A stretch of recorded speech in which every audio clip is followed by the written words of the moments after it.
June 12th, 1994, Los Angeles, California. Nicole Brown Simpson is seen at a restaurant with friends, appearing happy and carefree. The evening air hums with the soft chatter of diners savouring their meals, the clinking of glasses punctuating the atmosphere, while faint background music creates a lively ambience. Mezzaluna, a trendy Italian restaurant nestled in the bustling streets of Brentwood, fills with the rich aroma of fresh basil and garlic, inviting patrons as they step inside. Nicole, radiant in a flowing white dress, sits at a table surrounded by laughter and warmth, her friends animatedly sharing stories, crafting a bubble of joy that envelops them all. At the table, her laughter rings out, a bright sound that contrasts sharply with the darker currents of her life lurking beneath the surface. Tonight, however, is about friendship and connection. Her friends can't help but notice how she glows, her face illuminated by the flickering candlelight, reflecting the hope that she feels in this moment.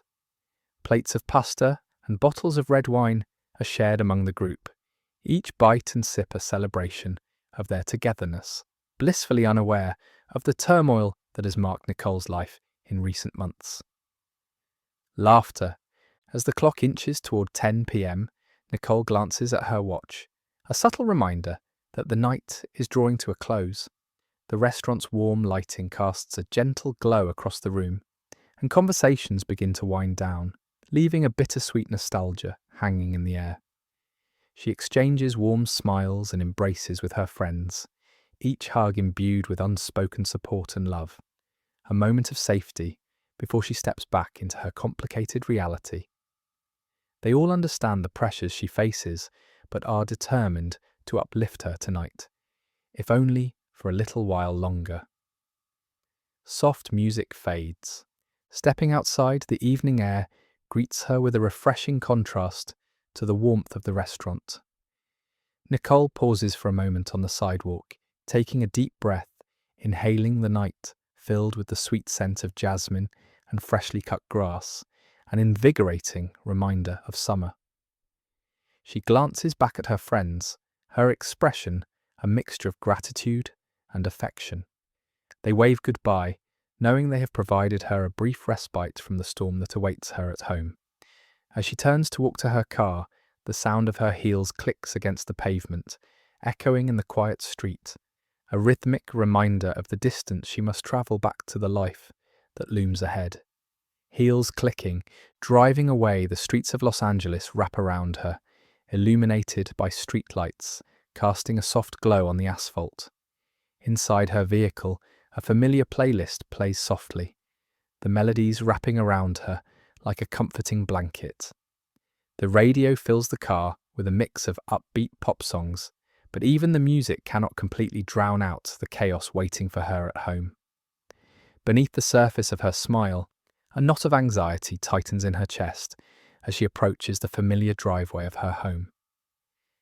The house, while a sanctuary in many ways, also carries the weight of her troubled relationship with her estranged husband, Oj Simpson. Radio playing softly. Nicole's heart beats a little faster as she parks the car, her mind racing with thoughts. The warmth of the evening contrasts starkly with the chills creeping up her spine, a sense of foreboding brewing within her.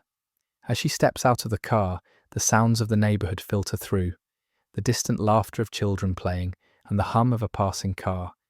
Yet tonight feels different. There's a tension in the air that she can't quite place. The house looms ahead, its darkened windows staring back at her like unblinking eyes, and she steels herself for what lies beyond the door creaking. Entering her home, the familiar creak of the door hinges breaks the stillness, a sound resonating deeply in her mind.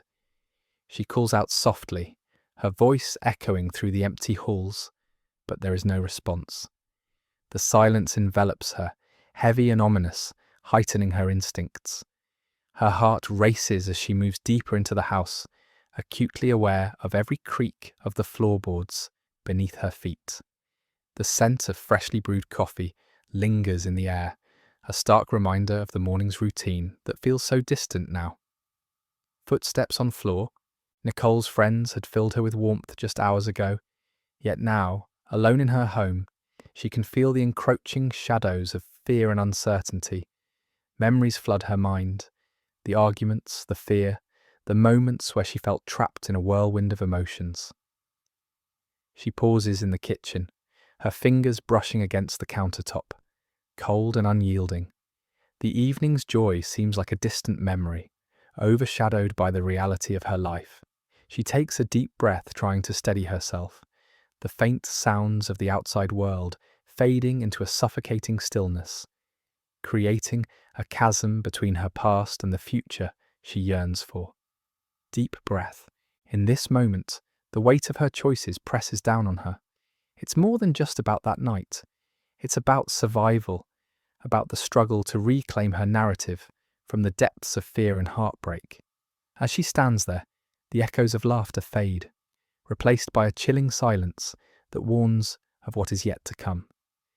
Nicole knows that the peace she sought tonight may soon evaporate, leaving only uncertainty in its wake. The clock ticks onward, the night deepening as Nicole grapples with her inner turmoil, unaware of the tragic events that are about to unfold.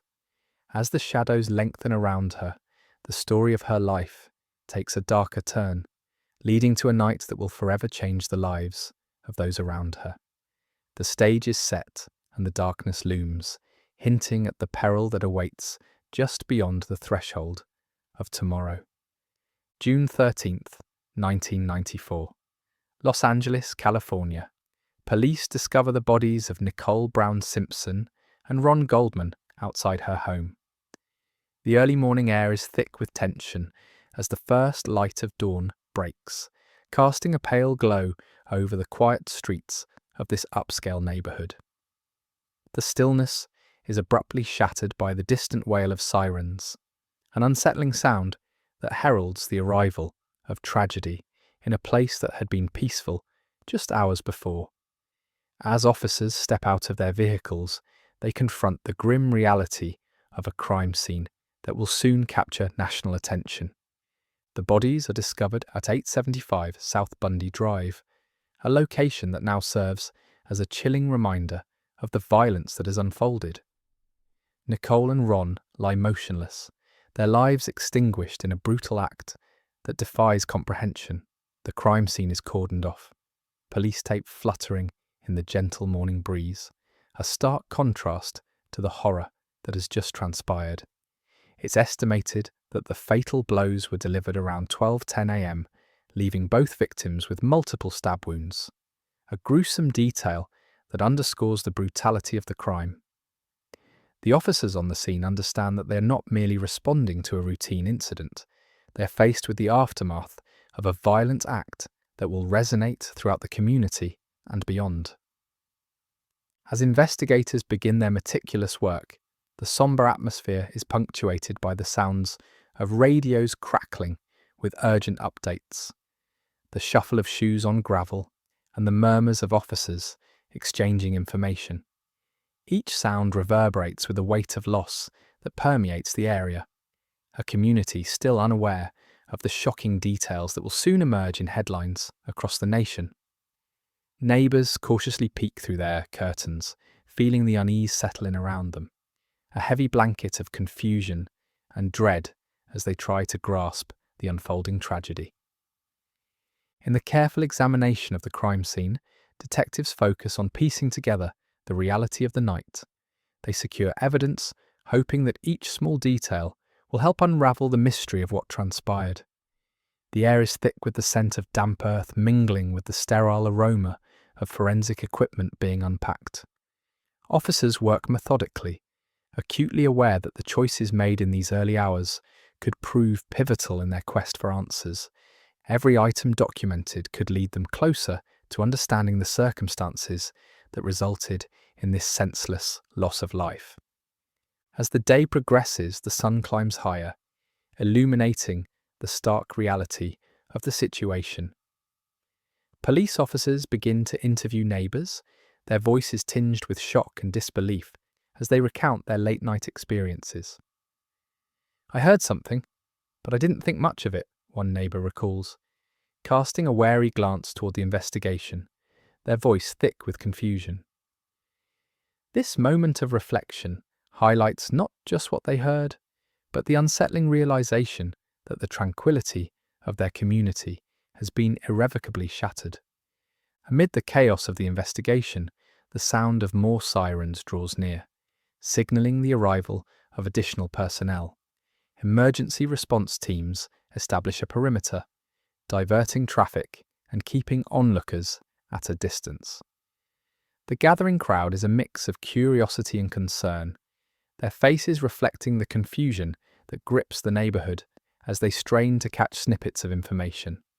The sight of flashing lights and police vehicles, coupled with whispered conversations, creates an eerie atmosphere, echoing the sentiments of a community grappling with the inexplicable. Detectives delve into their work, careful not to disturb the scene more than necessary. Each piece of evidence is catalogued with precision, from the position of the bodies to the surrounding environment. They take note of every detail, acutely aware that time is of the essence. As they canvass the area, the distant sound of a helicopter overhead adds to the tension, a stark reminder that this incident is not merely local news. It is becoming a spectacle that will capture nationwide attention. For the officers on the ground, this is far more than just another case to solve. It is a deeply human tragedy that weighs heavily on their shoulders. They exchange knowing glances, each officer grasping the magnitude of what has occurred. The victims, two young lives intersecting in a moment of horror, deserve justice, and that responsibility sits heavily with those tasked with uncovering the truth. The smell of fresh coffee wafts from a nearby cafe, a poignant reminder of normalcy juxtaposed against the chaos unfolding just steps away. As the sun begins to set later in the day, casting long shadows across the crime scene, the gravity of the investigation settles in. The initial shock is giving way to a pressing sense of urgency, as police recognize that uncovering the truth behind these brutal murders will demand not only diligence, but also cooperation from the community. With each passing moment, the story of Nicole and Ron transcends mere statistics. It becomes a clarion call for justice and understanding in the face of violence. As the afternoon wanes and the light shifts, officers gather for briefings, exchanging findings and strategizing their next steps. The impact of the morning's discovery is palpable, as whispers of the incident begin to ripple beyond the immediate area. This once quiet neighborhood is now a focal point of tragedy, drawing in media and curious onlookers alike. The stage is set for a story that will unfold in ways no one could foresee as the search for answers and accountability begins. This moment marks the beginning of a complex investigation filled with unexpected turns and revelations, a journey that will test the limits of law enforcement and the resilience of a community. As the sun sets on that fateful day, the questions linger. Who committed these brutal acts, and why? The answers lie ahead, waiting to be uncovered as the investigation delves deeper into the shadows of that summer night. June 13th, 1994, Los Angeles, California. Detectives begin their investigation into the murders. The sun hangs low in the sky, casting elongated shadows across the crime scene, which is marked off by bright yellow tape fluttering gently in the warm afternoon breeze. The air is thick with tension, mingling with the faint scent of asphalt as officers from the Los Angeles Police Department swarm the area, their radios crackling with urgent updates. An uneasy curiosity pulses through the crowd of onlookers gathered just beyond the barriers, each person drawn to the scene, yet feeling the weight of the tragedy that has unfolded. As detectives meticulously sift through the evidence at the scene, one of them spots a bloody glove lying ominously near the entrance of the property. The stark contrast of the dark glove against the pale concrete draws immediate attention, transforming it into a focal point of the investigation. questions swirl around this piece of evidence. Who had touched it? Who was present? And what implications it might hold for the case. For the detectives, this finding is pivotal. They recognise that a simple item of clothing could potentially link a suspect to the horrific events that transpired just hours earlier.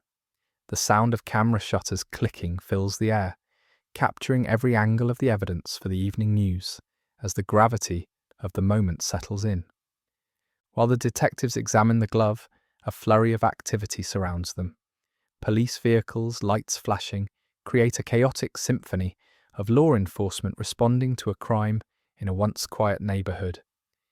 The ambient noise of sirens rises and falls, punctuating the atmosphere with urgency. Nearby, a woman in a bright yellow dress stands with her hands clasped tightly, her anxious gaze fixed on the unfolding scene. Her expression a mix of shock and disbelief as she grapples with the reality of what has happened. The investigators waste no time in piecing together a timeline, quickly contacting Oj Simpson, the former football star who has emerged as a person of interest in the case. His name surfaces early in the investigation, and the detectives hope he can provide crucial insight. However, when they call, they discover he is not at home, and his absence raises concerns. This unknown factor amplifies the tension. If he is not where he is expected to be, the detectives can't help but wonder where he might be instead. A palpable wave of anticipation brushes through the air as they await his return, the scent of fresh coffee from a nearby cart wafting through the gathering crowd, mingling with the unease. Oj Simpson's presence looms large in the investigation, not only because of his fame but due to the intimate nature of the crime. The detectives tread carefully, balancing the urgency of their investigation with the respect owed to the victims and their families. Inside the police station, officers gather around a conference table, poring over photographs of the crime scene. They scrutinise every detail, searching for connections, while the faint sounds of typing and murmurs of discussion create an undercurrent of urgency. The room is charged with muted tension as team members exchange theories, each one more intricate than the last. As the sun begins its descent, casting a warm golden hue over the scene, the detectives receive a tip-off that Simpson has been spotted at a nearby location. They quickly mobilise, racing through the streets of Los Angeles, their sirens piercing the quiet, echoing through the canyons of the city. The frantic pace of their response reflects the seriousness with which they regard the connection between the glove, Simpson, and the murders. Each moment feels heavy, with significance, as if the city itself is holding its breath, waiting for the next development. Meanwhile, the atmosphere in the neighbourhood remains charged, with the crowd outside the tape growing as murmurs of speculation swirl like the evening breeze. Curious neighbours exchange theories, each contributing layers to the narrative already unfolding in the media. The scent of smoke from nearby barbecues mingles with the sweat of anxious bystanders, creating an oddly communal yet suspenseful environment. Everyone feels they are part of something larger, a tragic moment in time that will echo through history. Back at the station, officers continue to dissect the evidence from the scene, the bloody glove taking centre stage. Each detail is scrutinised. What size is it? Is it consistent with Simpson's hand? These unanswered questions loom large, hanging in the air with the weight of the investigation. The detectives understand they are not merely pursuing leads. They are navigating a potential media storm, as the name Oj Simpson draws attention like a magnet. As the investigation deepens, the detectives know this is just the beginning. The case will test their skills and resolve as they sift through not only the physical evidence, but also the emotional fallout from a crime that has shaken the community. The distant sound of a helicopter thumping overhead adds to the turmoil, signalling that the story is gaining traction. The city remains alert, its heartbeat quickening as the sun slips below the horizon, giving way to the night. With Oj Simpson now firmly in the spotlight, the detectives brace themselves for what comes next. Every lead matters, every detail could be a breakthrough, and the institution of the investigation has only just begun to unfold. As they prepare to conduct interviews and chase down every lead, the sense of urgency amplifies, promising a complexity that will unravel in the days to come. The stage is set for dramatic developments in this unfolding story. The investigation is just getting started, and the questions surrounding Oj Simpson will soon lead the detectives down a path filled with intrigue and revelation. What will they uncover next? 1994, June 13th, Los Angeles, California. The air hangs heavy with the weight of uncertainty as Oj Simpson sits in a small sterile room, surrounded by the harsh fluorescent lighting that casts a clinical glow over the proceedings. The atmosphere is tense, charged with unasked questions that linger in the silence. As he fidgets in his chair, the police officers across from him lean forward, intent on gathering details about his whereabouts the previous night. They know the stakes are high, and the gravity of the situation permeates every corner of the room, creating an almost palpable tension. Faint hum of fluorescent lights. Oj claims he was in Chicago for a business trip, a fact that seems designed to distance him from the unfolding horror back home. His voice, though steady, carries a tremor of disbelief as he learns about the brutal murders of Nicole Brown Simpson and Ron Goldman. Shock registers on his face, a mix of disbelief and alarm as he processes the news.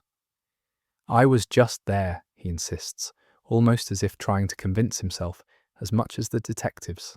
The conviction in his voice echoes against the stark walls. Yet the gravity of the situation belies his palpable unease, leaving an unsettling silence in its wake, a pen scratching against paper. The detectives are unyielding, pressing him for specifics about his trip. "What time did you leave?" one asks, while another takes notes, their pens scratching against paper in the otherwise silent room. Oj recalls the details, his flight, the meetings, and the hotel, each piece of information an effort to corroborate his story. Yet with each response, the tension mounts, as if the very walls are closing in on him, pressing him for a truth he can't quite grasp. The hum of the air conditioning punctuates the gravity of the interrogation, a constant reminder of the mundane reality juxtaposed with the chaos outside. Distant traffic noise. As Oj recounts his movements, a distinct smell of disinfectant lingers in the air, mingling with the faint aroma of cologne. It clings to the fabric of the room, a sensory reminder that the world outside is not as pristine. He shifts in his seat, the leather squeaking beneath him, a subtle but telling distraction from the sharp lines of questioning. The officers exchange glances, their expressions unreadable, yet the weight of their scrutiny is palpable. They are not merely interested in his alibi, they are searching for cracks in his narrative, any misstep that could unravel his carefully constructed story. A clock ticking softly. His mind races as he tries to piece together a timeline, each memory an attempt to build a fortress of alibis against the encroaching dark. The officers continue to press him, their questions precise and methodical. "Who were you with?" they ask, attempting to establish a network of witnesses to support his claims. Oj struggles to recall names and faces, the pressure mounting with each passing moment. The staccato of their questions is met with the rhythm of his heartbeat, quickening under the weight of scrutiny. Outside, the familiar sounds of Los Angeles, cars honking, people bustling, seem to fade into the background, leaving only the stark reality of the moment. A muffled siren in the distance. In an unexpected turn, Oj expresses his disbelief in the entire situation. "This can't be happening," he states, a sense of desperation creeping into his tone. For a brief moment, vulnerability breaks through the facade he presents. The officers, sensing the shift, soften their questioning, attempting to reassure him while still seeking truth. They navigate the delicate balance between sympathy and investigation, probing deeper into his recollections of the night. The room feels charged, as if every word holds the potential to sway the trajectory of the case. There is a pause. As the interview continues, OJ reflects on his relationship with Nicole, the shared past that now feels like a distant memory. He recalls moments of joy, laughter, and love, yet those memories are now tangled with the tragedy of her death. The officers listen carefully, keen on any hint of emotion that might betray his feelings, but he remains composed, crafting his responses with an air of practiced detachment. The stark fluorescent lights above flicker, casting momentary shadows that dance along the walls, an eerie backdrop to the unfolding drama. Flickering light. The conversation drifts toward logistics, his travel arrangements, the details of his flight, the timing of his meetings. Each piece of information feels like a puzzle piece that he must fit together to create a complete picture. His recollections flow in a stream, punctuated by moments of pause as he searches for clarity amidst the haze of shock and confusion. Outside, the rhythmic beat of a nearby siren fades in and out, a constant reminder of the urgency of the situation that seems to seep into every corner of the room. Siren fading. As the interview draws to a close, OJ expresses a mix of relief and lingering disbelief about the events that have unfolded. While he insists on his innocence, there is a flicker of something deeper within his gaze, perhaps fear, perhaps uncertainty. The detectives, still unsatisfied, prepare to delve deeper into the investigation, knowing that the alibi he presents will be scrutinized against an ever-growing mountain of evidence. The tension in the room lingers, the weight of unspoken truths and unresolved questions hanging heavily in the air. A moment of silence follows. As the scene fades, the questions remain. With O.J. Simpson's alibi established, the focus shifts to the evidence that will soon come to light, the intricate web of connections that will either bolster or unravel his claims. What lies ahead in this unfolding story, and how will the truth emerge from the shadows? June 17, 1994, Los Angeles, California. A white Ford Bronco speeds down the freeway, driven by Al Cowlings, with O.J. Simpson as the anxious passenger inside. The police are in pursuit, sirens creating a surreal symphony that reverberates through the air.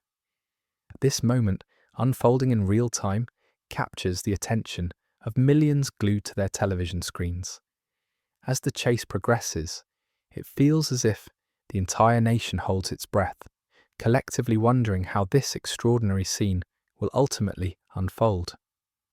The Bronco glides along the 405 freeway, its white exterior stark against the surrounding asphalt, a visual contrast that commands attention. Traffic slows as news helicopters hover overhead, capturing every twist and turn from above.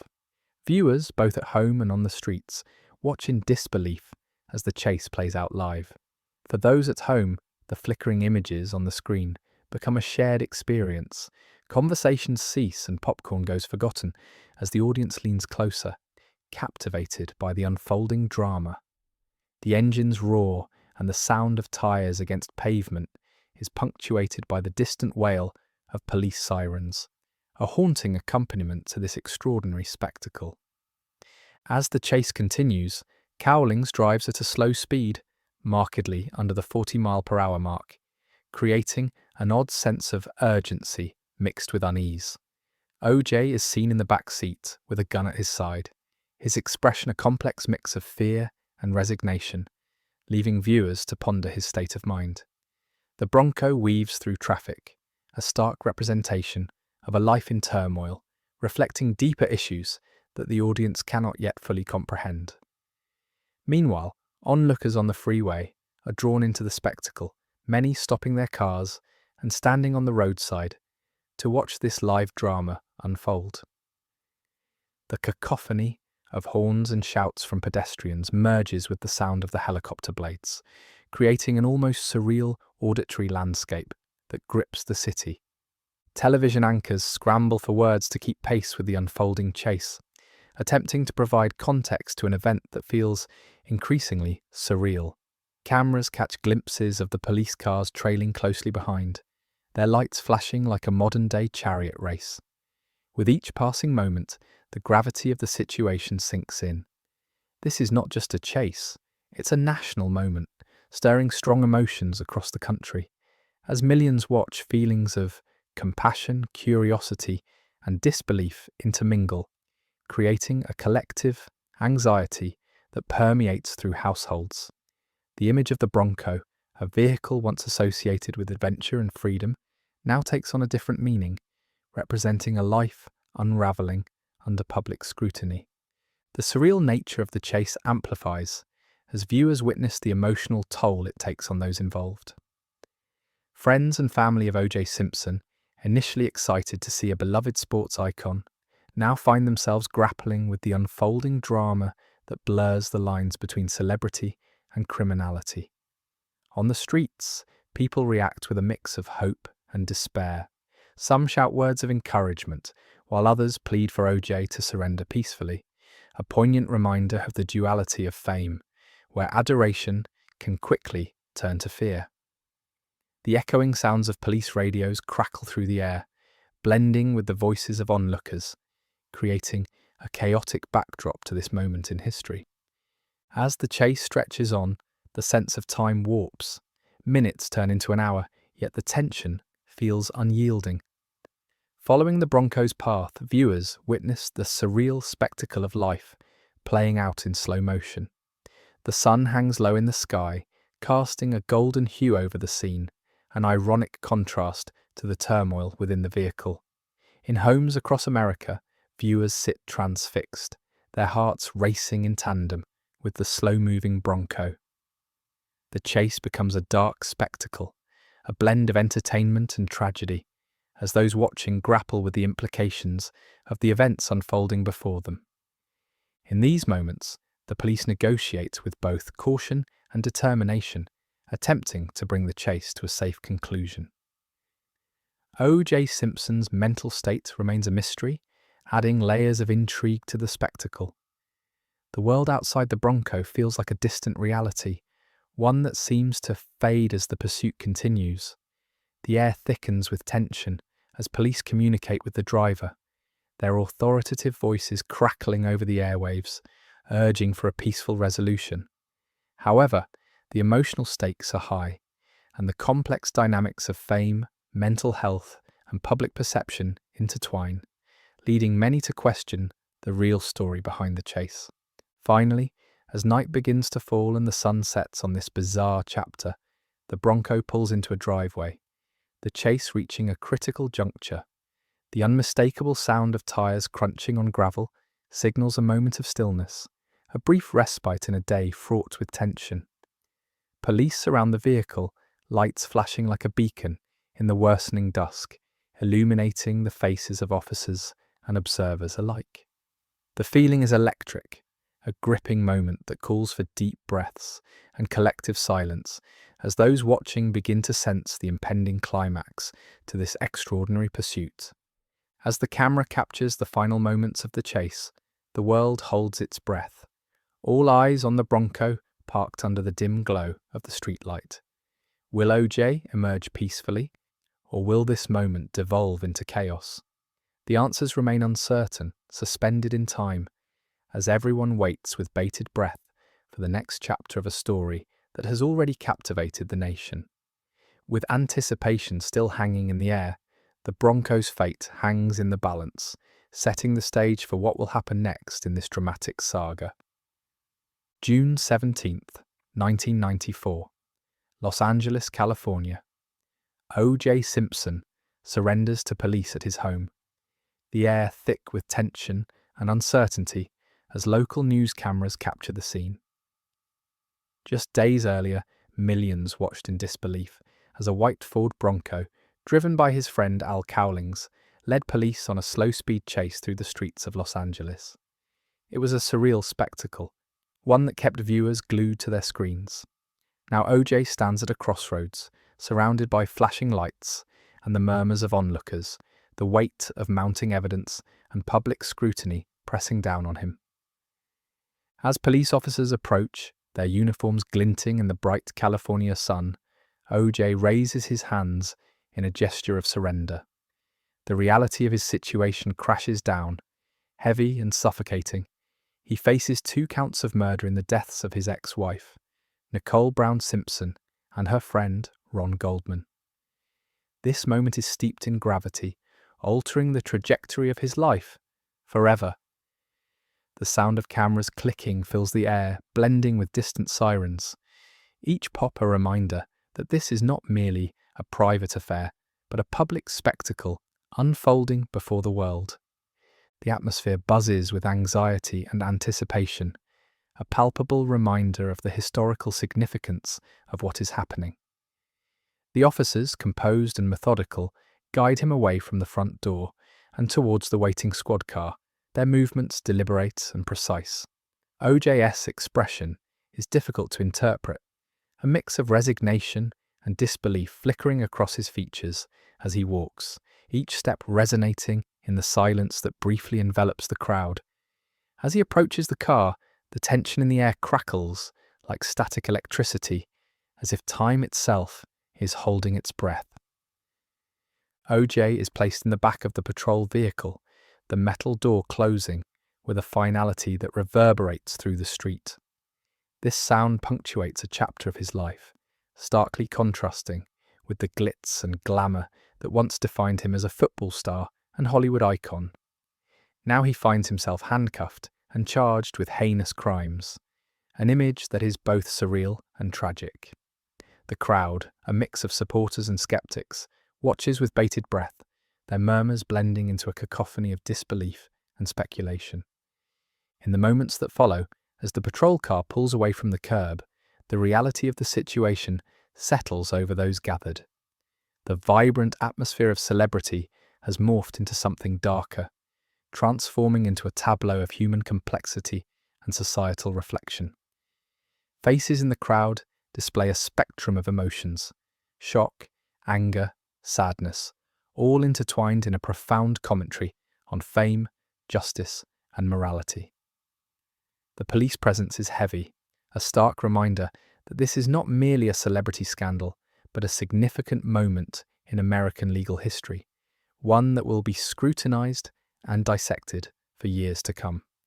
News reporters rush to secure their positions, the sound of their hurried footsteps mingling with the calls for clarity from bystanders, each person grappling with the implications of what they have just witnessed. The air is thick with questions. How did it come to this? What does it mean for OJ and for the legacy of race and justice in America?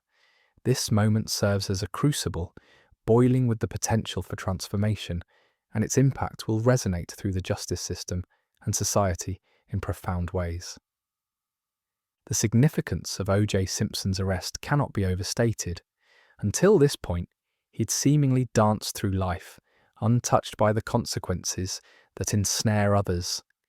Now the weight of the world rests on his shoulders, and the stakes are impossibly high. As the car disappears from view, the assembled crowd begins to disperse, each person left to navigate their thoughts about the unfolding narrative. What has transpired today will resonate beyond the courtroom, echoing throughout the broader landscape of American culture. As the sun begins to set on this fateful day, casting long shadows across the streets of Los Angeles, the air feels charged with an unshakable sense of foreboding. The city, alive with the hum of life, carries the memories of this moment, a pivot point, a reminder of the fragility of fame and the heavy hand of justice. People turn on their radios and televisions, hungry for information, eager to piece together the story of a beloved figure brought low by tragedy and alleged crime. In the days that follow, O.J. Simpson will plead not guilty, his declaration echoing through the media landscape and setting the stage for a trial that will captivate America. The narrative weaves through the lives of countless individuals, intertwining the personal with the public, as the nation grapples with questions of race, celebrity, and accountability. The complexities of the case will soon unfold in unexpected ways, drawing in experts, commentators, and the public in a conversation that will challenge perceptions and ignite debates. As the scene shifts, the spotlight on Oj Simpson grows ever brighter, foreshadowing tumultuous events yet to come. The delicate balance of justice, fame, and public perception teeters on a knife's edge, leaving us to ponder how one man's life can spiral into a public trial that questions the very fabric of society. What will the future hold for OJ and for a nation captivated by the unfolding drama? The answers remain elusive, but one thing is clear: this is just the beginning. July 22nd, 1994, Los Angeles, California. The preliminary hearing begins to determine if there is enough evidence for a trial.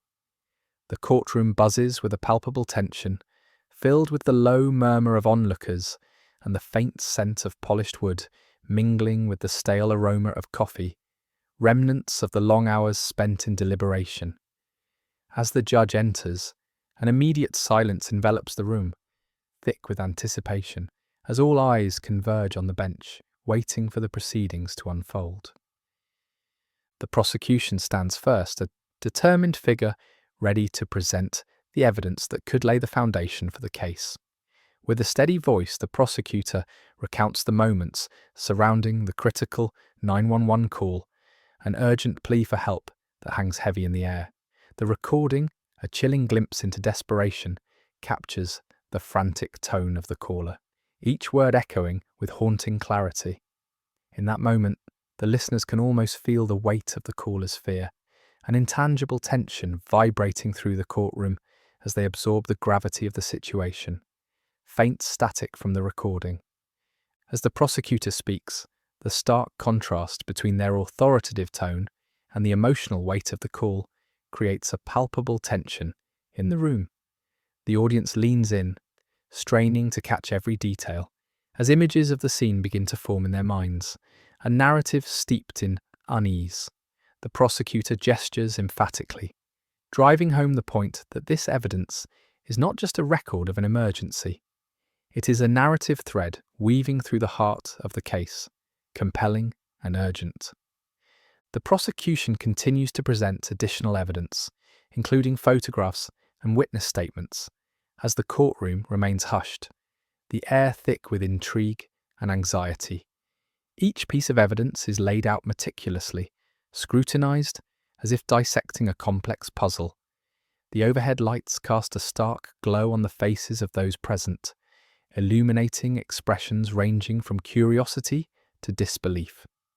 The prosecutor articulates a timeline of events, guiding the jury through a narrative that is both compelling and disturbing, while the faint rustle of papers and the gentle tapping of pens against notepads punctuate the silence, underscoring the intensity of the moment.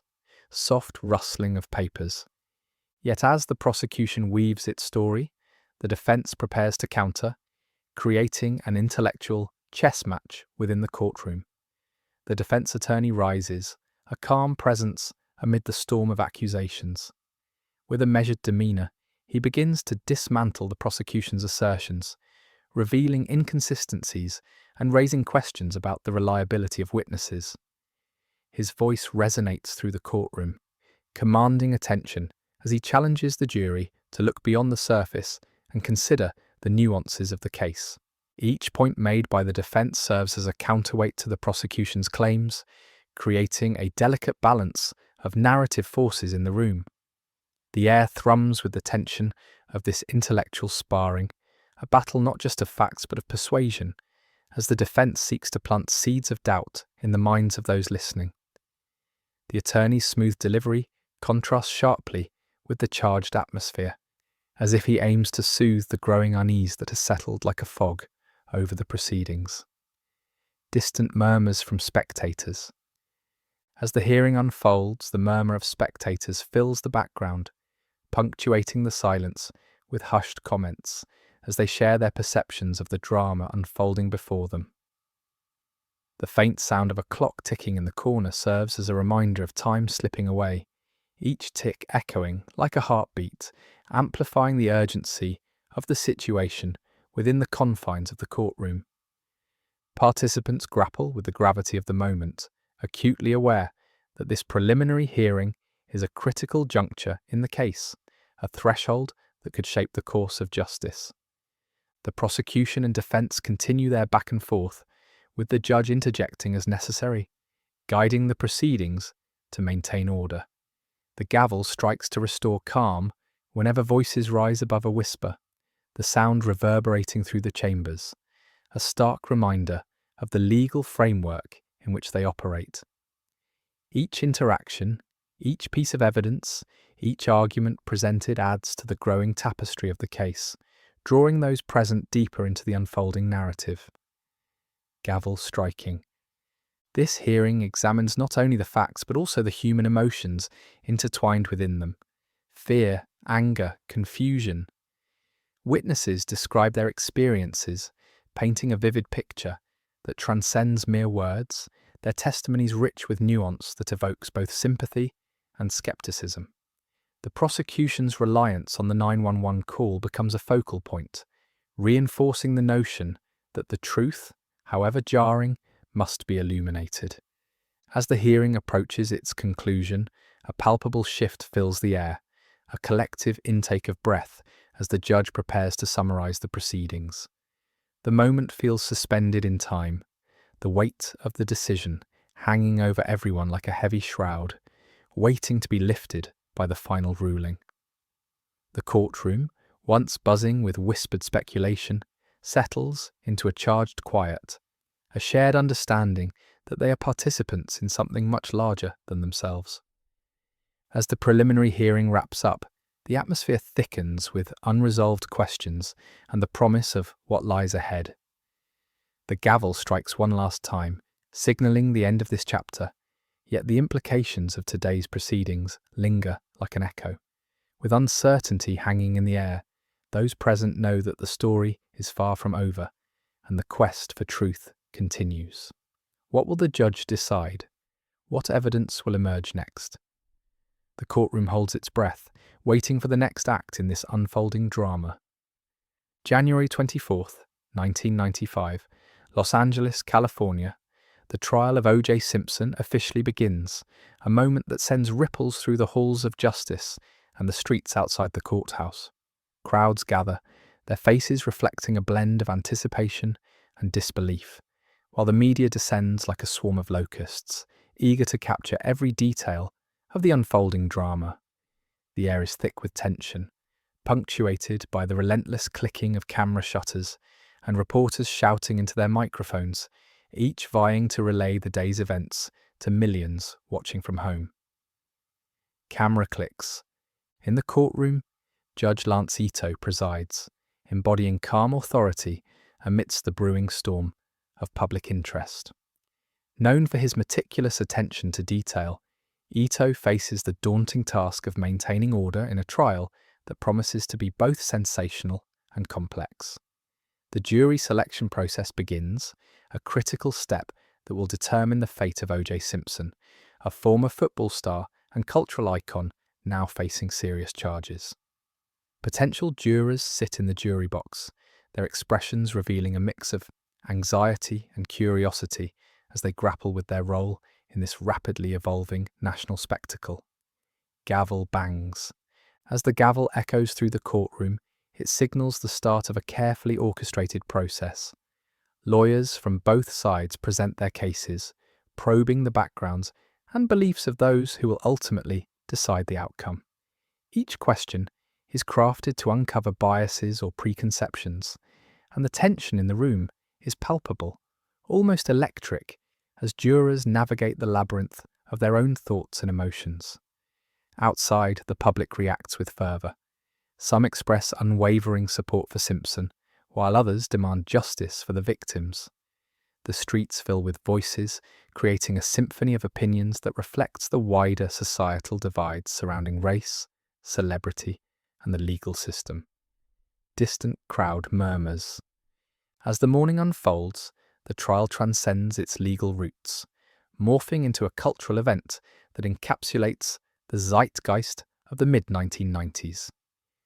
Media coverage is extensive, with live broadcasts beamed across the nation, turning the courtroom into a stage where every gesture and word holds profound significance. News anchors dissect the proceedings in real time, their commentary punctuated by clips of the lawyers' arguments and glimpses of the jury. The weight of public opinion hangs heavily in the air as people huddle around television sets, eager to witness the drama unfold, invested in the narratives spun by the media. TV static. Potential jurors are scrutinized not only for their suitability, but also for how they might reflect the broader societal landscape. Each individual brings their own life experiences into the deliberation that lies ahead, shaped by race, gender, and socioeconomic status. The atmosphere in the jury box becomes increasingly charged as the stakes rise, with prospective jurors acutely aware that their decisions will not only affect the defendant's fate, but will resonate far beyond the courtroom. Some jurors appear steadfast, while others visibly wrestle with the weight of their responsibility. The sound of a throat clearing punctuates a tense moment, a small but significant reminder of the human element underpinning these legal proceedings. Throat clearing. Media representatives cover every aspect of the trial, documenting not only the legal arguments, but also the emotional undercurrents flowing through the courtroom. Outside, the cacophony of opinion reverberates through the streets, with supporters holding signs proclaiming Simpson's innocence, while others rally for justice for those affected by violence. The clashing narratives parallel the courtroom drama itself, where the prosecution and defense are locked in a fierce battle of wits and wills, each seeking to sway the jury in their favor. It's a multifaceted struggle, echoing the complexities of America's social fabric, chanting from the crowd. As the first day of jury selection progresses, tension mounts. People wait with bated breath, acutely aware that this trial will not merely evaluate one man's actions, but will probe deeper issues of race and privilege that have long plagued the nation. The courtroom is a crucible, the harsh fluorescent lights casting stark shadows that seem to heighten the drama unfolding before the judge and jury. The audience holds its collective breath, trying to decipher the unspoken dynamics at play, while the air thickens with the scent of anxiety and anticipation. A mixture of stale coffee from the courtroom and the distinct, sterile smell of legal documents. Coffee pot pouring. Hours pass and the gravity of the moment settles in. Judge Ito's voice rises above the murmurs, his commands cutting through the tension like a knife, reminding everyone of the solemnity of their duty. As jurors are dismissed or chosen, each selection elicits a ripple of reaction from the onlookers, emotions inflating like a balloon, ready to burst at any moment. The day draws to a close, leaving lingering questions in the air. Who will be chosen to serve? What impact will their backgrounds have on the case? And how will the unfolding events shape the broader narrative of America's legal and cultural landscape? Gavel bangs again. As the courtroom empties, discussions continue in hushed tones, the immediate future uncertain. The trial of Oj Simpson is officially underway, but what lies ahead is a battleground where perceptions, prejudices, and the quest for justice collide. In the coming days, the decisions made in this hallowed space will echo throughout the nation, revealing the complexity of truth that often eludes us. As the public watches, the next chapter in this remarkable story is poised to unfold, with implications that reach far beyond the courtroom's walls. Fading footsteps. 1995. February 1st, Salat Sahia, Los Angeles, California. The prosecution plays the 911 call made by Nicole Brown Simpson, a chilling echo that reverberates through the packed courtroom. The atmosphere is thick with anticipation. Jurors lean forward, straining to absorb the reality of a moment that will haunt them long after the trial concludes. Nicole's voice pierces the stillness, frantic and laden with palpable fear. She pleads for help, her words tumbling over one another in desperation, each breath punctuated by the urgency of her dire situation. The call, dated October 25th, 1993, captures a night etched in the annals of domestic violence. Nicole speaks with a tremor in her voice, her anxiety palpable even through the speaker. She describes her ex-husband's volatile demeanor, expressing a haunting concern for her safety that draws a collective gasp from those in attendance. The operator's calm yet firm responses act as a fragile lifeline, starkly contrasting the chaos unfolding on the other end of the line. As Nicole recounts her fear, the courtroom is enveloped in a heavy silence, the kind that wraps around the audience like a suffocating shroud. Suddenly, the sound of a door slamming resonates through the call, a jarring reminder of the very real threat looming just outside her reach. In that moment, listeners can almost feel the wood splinter and shake, mirroring the tremors of fear coursing through Nicole's body. She pleads for the police to arrive quickly, her voice rising in pitch, desperation clinging to every syllable. The operator reassures her, trying to maintain a semblance of calm, promising that help is on the way, even as Nicole's breathing quickens, creating a frantic rhythm that mirrors her escalating panic. The tension in the courtroom thickens with each word spoken by Nicole, each phrase a testament to her struggle.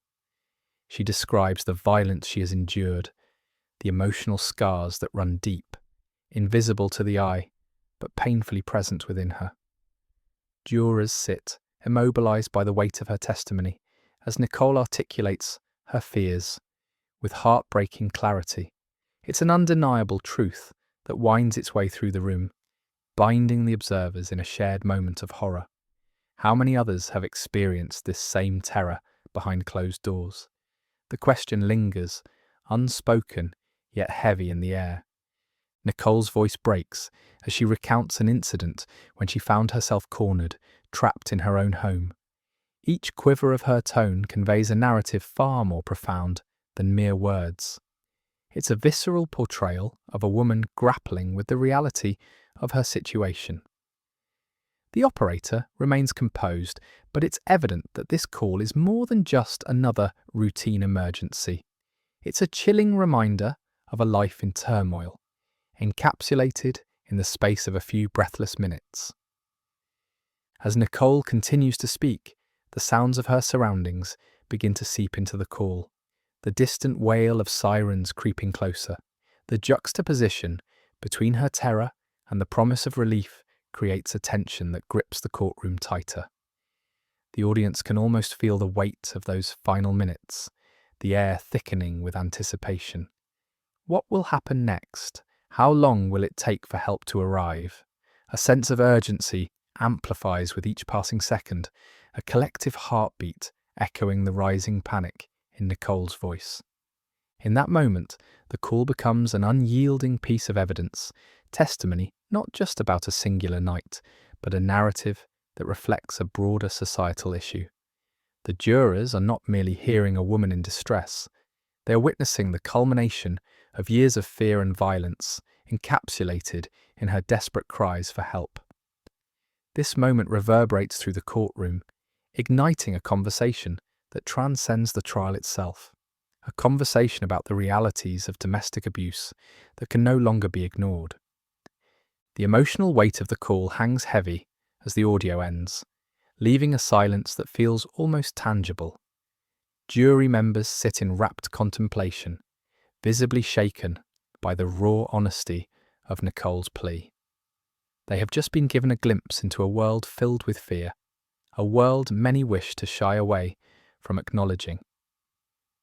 The gravity of her situation resonates, encouraging a reflective pause among all present. What does it mean to be haunted by the past, to live in a state of constant anxiety, and to fear for one's life within the confines of one's home? As the courtroom begins to stir, the emotions that linger in the air feel almost electric, a collective understanding forming among those who have witnessed this powerful moment. The prosecution's strategy unfolds with precision, using Nicole's own voice as a poignant weapon against the accused.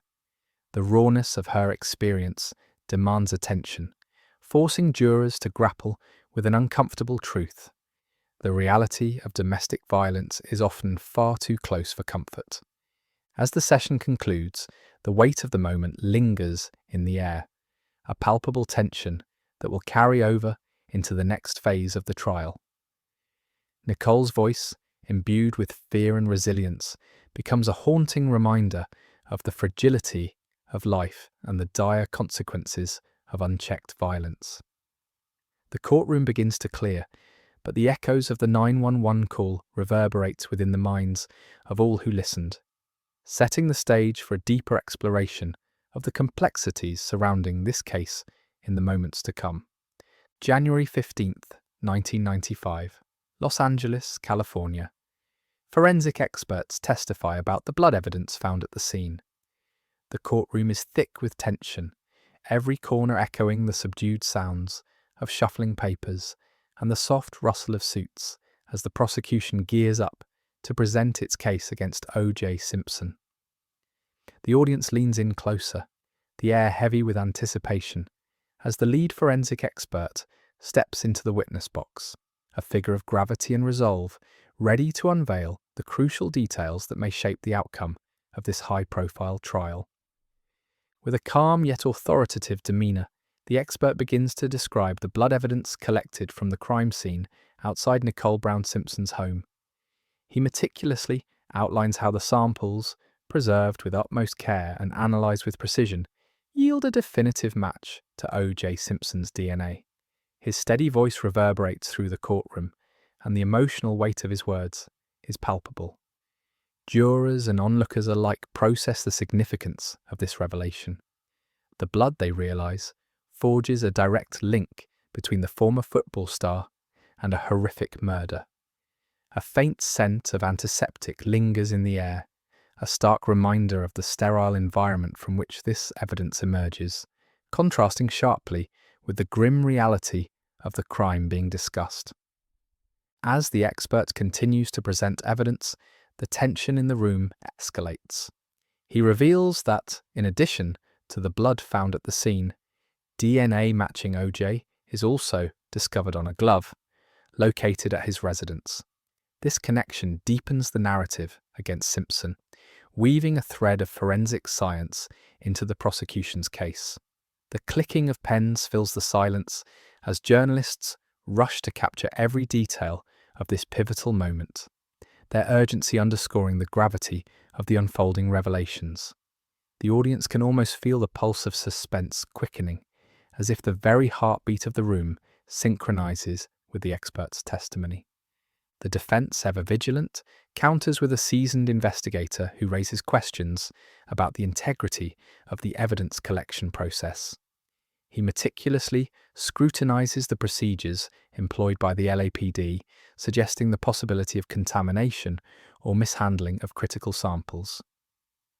The courtroom absorbs this tension, the air thickening as the defense attorney sifts through documents, casting doubt on the methods used to gather and analyze the blood evidence.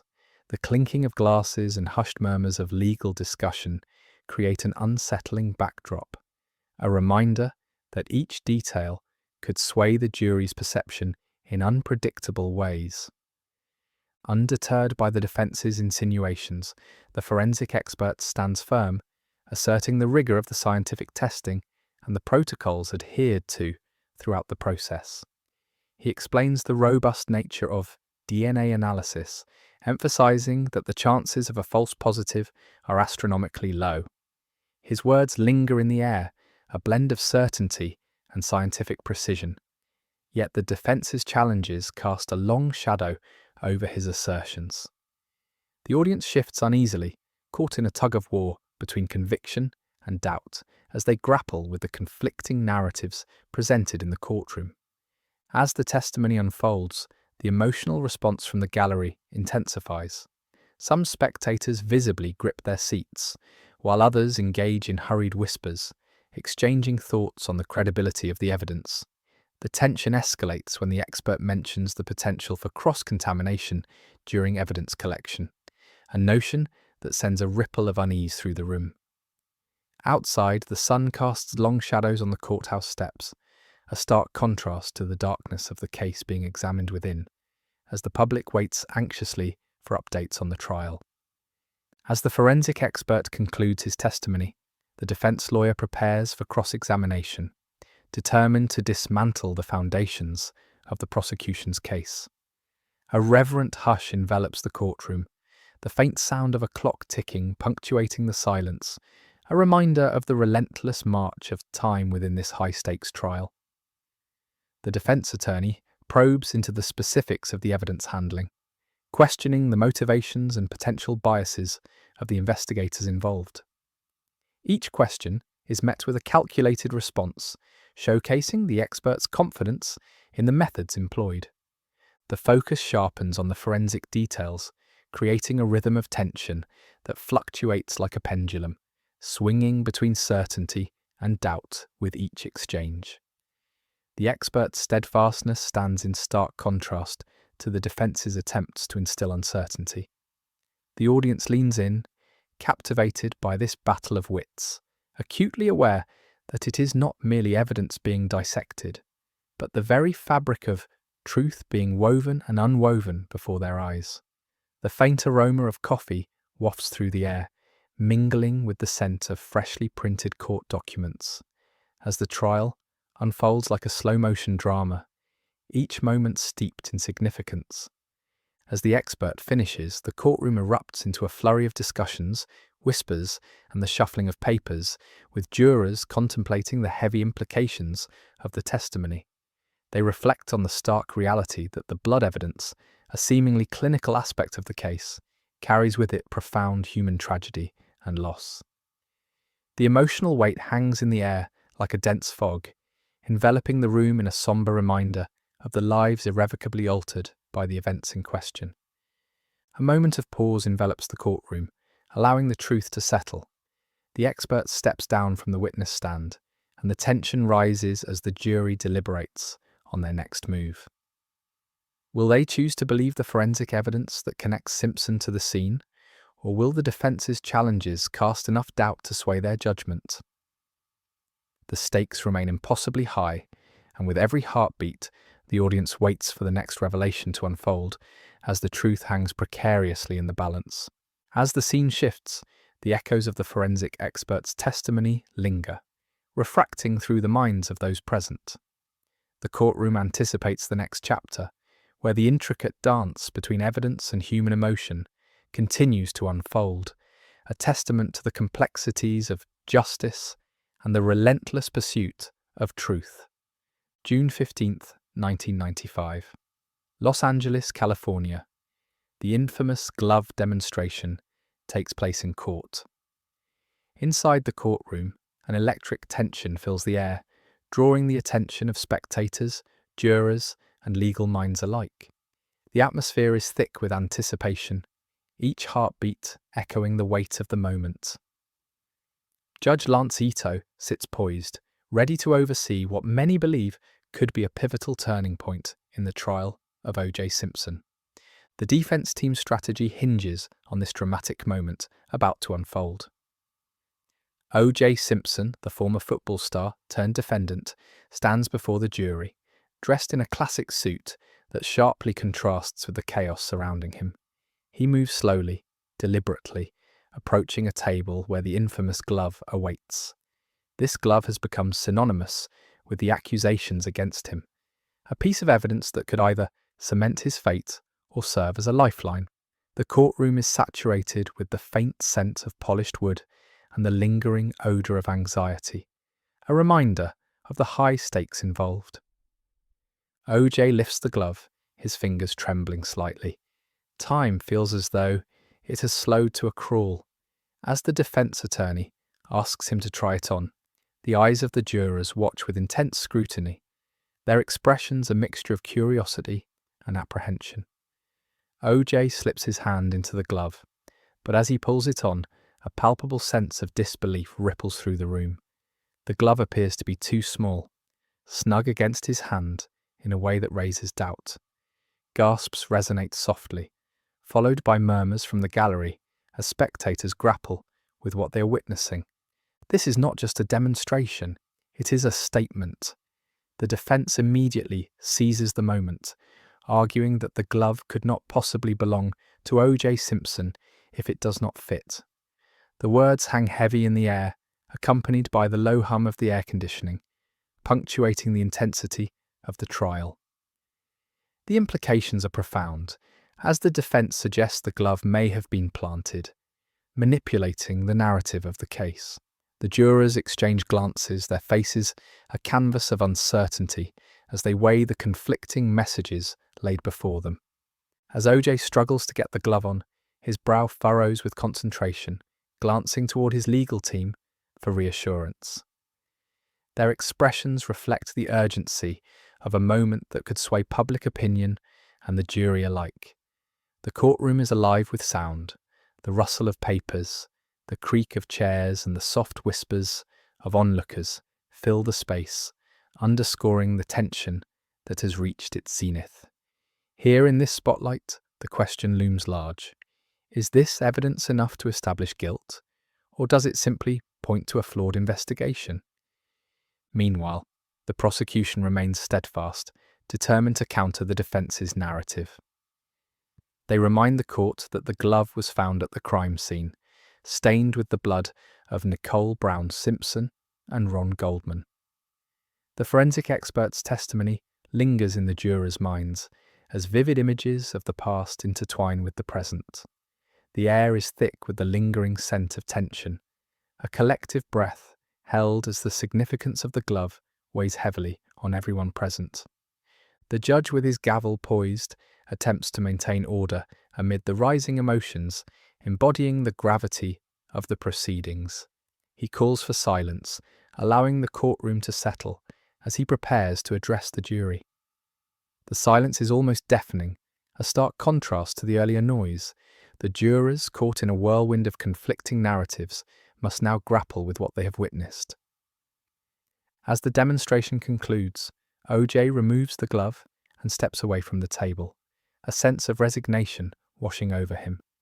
The courtroom buzzes with energy, the audience abuzz with speculation and whispered opinions.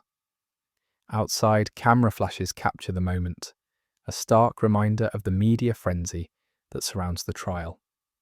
This demonstration is not merely a legal matter, it has transformed into a spectacle, shaping public perception and fueling an ongoing debate around the case. In the weeks that follow, discussions around the glove demonstration reverberate throughout the nation. News segments dissect the moment, analysts pore over footage, and countless opinions flood social media.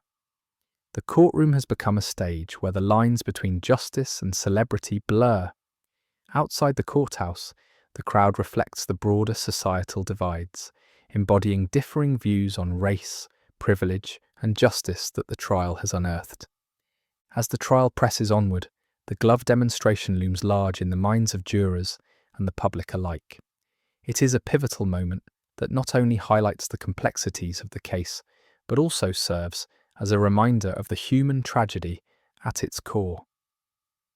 The implications of that day resonate far beyond the courtroom, as questions linger about the integrity of evidence, the pursuit of truth, and the nature of justice itself. The tension in the courtroom is palpable, setting the stage for the next chapter of this high-profile trial. What will emerge next from the layers of evidence, and how will the jury reconcile the narratives they have been presented with? As this legal battle continues, the unfolding events promise to intertwine the fates of those involved, leaving everyone to ponder the ultimate question: who will be held accountable for the tragic loss of life? 1995, September 20th, Los Angeles, California. The prosecution and defense present their closing arguments, intensifying the atmosphere in the courtroom as if it were a taut bowstring ready to snap. A thick air of anticipation envelops the jurors, who sit in the box with grave expressions, fully aware that their decisions will resonate far beyond these walls, touching upon critical issues of race, celebrity, and the concept of justice itself. Outside, the cacophony of the media frenzy is almost tangible, reporters poised to dissect every nuance of the arguments that unfold before them. The lead prosecutor steps forward, his demeanour serious, as he prepares to encapsulate the extensive evidence amassed over weeks of testimony. He emphasises the DNA evidence collected from the crime scene, asserting that it bears a definitive connection to Oj Simpson, a thread intricately woven into the fabric of the case, impossible to unravel. He recounts the chilling details of the 911 call made by Nicole Brown Simpson, her voice trembling with fear and desperation. The jurors, still haunted by the echoes of her pleas, listen intently as the prosecutor articulates how this call serves as more than just evidence. It is a harrowing testament to the domestic violence Nicole endured. The courtroom falls silent, save for the steady rhythm of his voice that draws the jurors closer to the gravity of their responsibility. As the prosecutor continues, he vividly recounts the events of that fateful night, detailing the timeline of the murders, the multiple stab wounds inflicted on both Nicole and Ron Goldman, and the forensic evidence that underscores the case against Simpson. He highlights the significance of the bloody glove found at the scene, invoking a powerful image of the glove that, like a shadow, silently implicates the former football star. His voice rises, reverberating through the courtroom as he appeals to the jurors' sense of justice, urging them to see beyond O.J. Simpson's celebrity status and recognise the heinous acts committed against two individuals who deserve to live. In contrast, the defence attorney rises, exuding a calm yet determined presence. He suggests that the prosecution's case is built on a shaky foundation of circumstantial evidence and speculation. He argues for reasonable doubt, meticulously dissecting the prosecution's claims while casting shadows of uncertainty over their conclusions.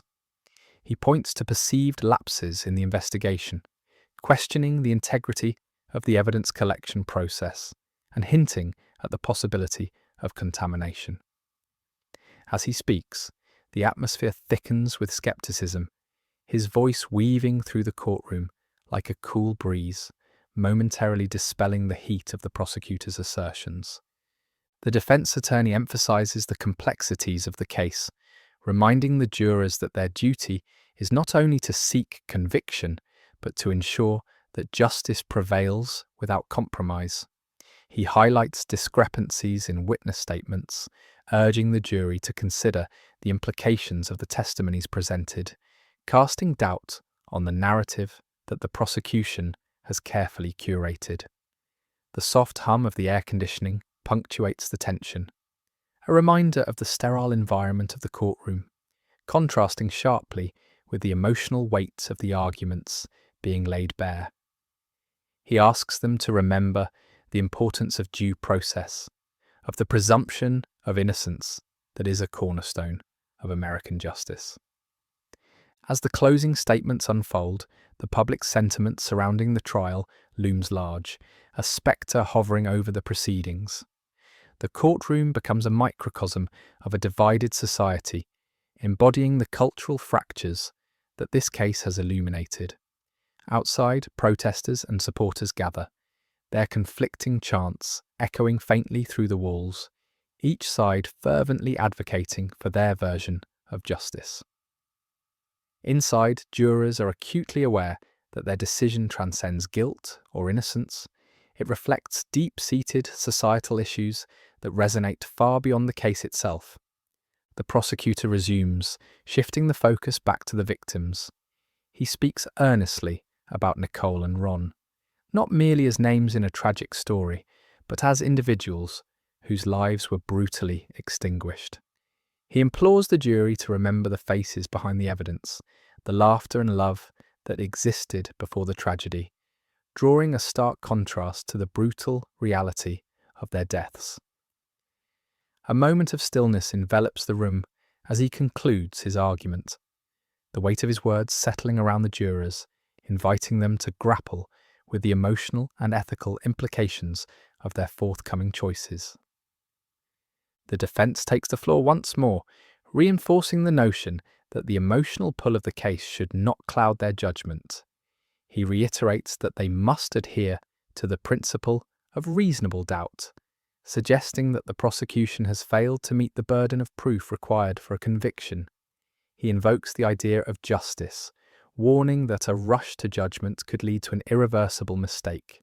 The flickering lights overhead seem to dim slightly, as if the universe itself is holding its breath, waiting for the jurors to absorb the gravity of their task.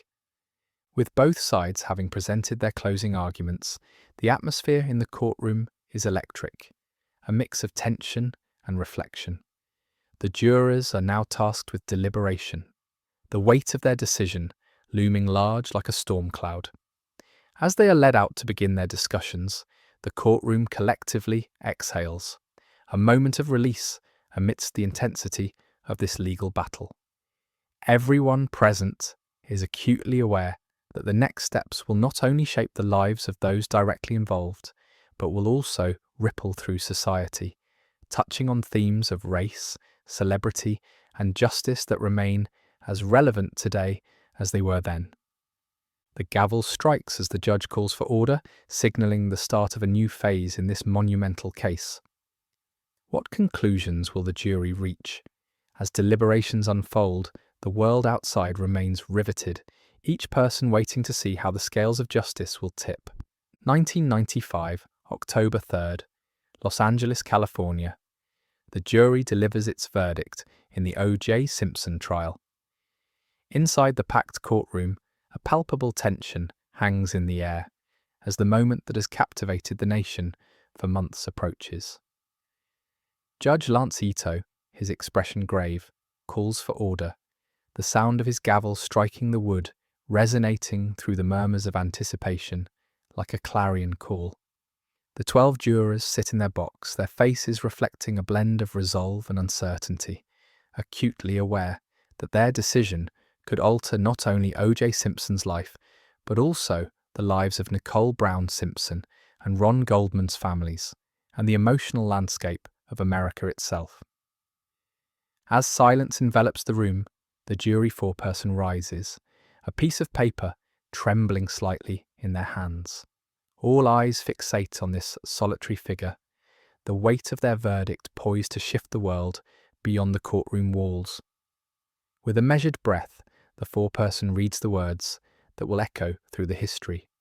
We, the jury, find the defendant, Orenthal James Simpson, not guilty. The simplicity of the statement belies the tumultuous journey that has unfolded over the preceding months, marked by sensational media coverage, intense public scrutiny, and deep societal divides along racial lines. Heartbeats, gasps ripple through the crowd, a collective intake of breath that punctuates the moment. Some faces fall, disbelief washing over them, while others erupt in quiet celebration, their relief palpable in the charged atmosphere. Outside the courthouse, throngs of people have gathered, their emotions spilling into the streets, reflecting a nation grappling with complex issues of justice and race. The media frenzy escalates as reporters rush to capture the moment, microphones thrust forward, eager to document the aftermath of a verdict that feels like an eruption of long-held tensions in American society. Camera shutters clicking. As the gravity of the verdict sinks in, the camera pans over Oj Simpson, who sits deep in contemplation, his expression unreadable, a mixture of relief and the heavy weight of implications still looming ahead. His legal team exchanges glances, a blend of triumph and disbelief etched on their faces. For them, this moment signifies not only a victory, but also a profound statement about the complexities of the legal system and societal perceptions. Meanwhile, the families of Nicole and Ron, tears brimming in their eyes, find their grief compounded by the harsh reality that justice as they know it has not. The moment of silence follows, is a pause. Outside, a cacophony of voices rises, with conflicting reactions echoing through the streets of Los Angeles. Supporters chant OJ, celebrating his acquittal, while others lament what they perceive as a miscarriage of justice, highlighting the stark division among the public. The atmosphere is electric, crackling with the energy of emotions running high, as people engage in passionate debates about the implications of the verdict. It becomes clear that the trial has transcended the fate of a single man, unearthing a myriad of issues regarding race, power, and the legal system in America. Distant shouting. In the days that follow, the media's relentless coverage continues, dissecting every moment and analysing the reactions from both sides, as well as the implications of the jury's decision. The courtroom transforms into a focal point of discussion, with experts weighing in on the trial's ramifications. Various pundits express their opinions, some arguing that the verdict reflects the racial biases embedded in the judicial process, while others celebrate it as a triumph of the defence against a flawed prosecution. The conversations ripple far beyond the courtroom, reverberating through households, workplaces, and online forums. Typing on keyboards. As the nation absorbs the verdict, discussions about domestic violence and the failures of the judicial system take centre stage. Nicole's tragic story and the circumstances surrounding her death reignite conversations on the systemic issues that many women face, often unheard and unprotected. The chilling reality of her final days and her desperate calls for help resurface in public consciousness, prompting advocacy groups to rally for change. What was initially a trial centred on guilt or innocence now becomes a catalyst for broader societal dialogues, urging people to confront uncomfortable truths about violence, race, and justice. Muffled conversations. Beneath the surface, the case remains a flashpoint for many, as speculation about what transpired on that fateful night continues to swirl. People across the country grapple with unresolved questions. Who truly committed these brutal acts? What led to the deaths of Nicole and Ron? As news outlets churn out stories, the legacy of the trial evolves, impacting the narrative of American justice and culture in ways that will resonate. Time seems to stand still. Home. There is a pause. The courtroom, once a space filled with tension and uncertainty, now stands as a symbol of a turning point in American legal history. The verdict echoes loudly, a declaration that transcends the individual fates of those involved, sparking discussions that range from the integrity of the judicial system to the complexities of celebrity culture and its intersection with race. As spectators begin to leave the courthouse, some still clutching their signs and banners, the mixed emotions reflect a nation at a crossroads, one that will continue to grapple with the ramifications of this high-profile trial long after the courtroom lights dim. Fading footsteps. In the wake of the verdict, the stage is set for the next chapter, in a story that has captivated the nation.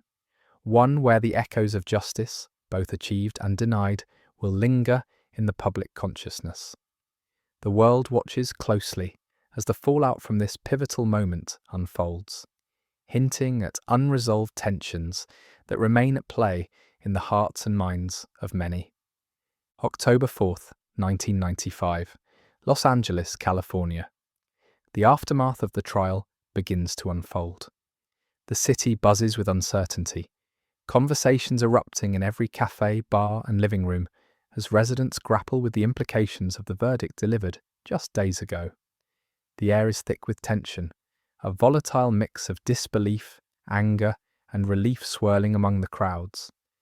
Oj Simpson, once a celebrated sports icon, now stands as a polarizing figure, and the streets reflect the nation's deep divisions, a cultural rift laid bare by the sensational trial that captivated millions. In the wake of the not guilty verdict for the murders of Nicole Brown Simpson and Ron Goldman, public sentiment is sharply divided. News outlets broadcast conflicting opinions, with some commentators heralding the decision as a victory for the justice system, while others decry it as a miscarriage of justice.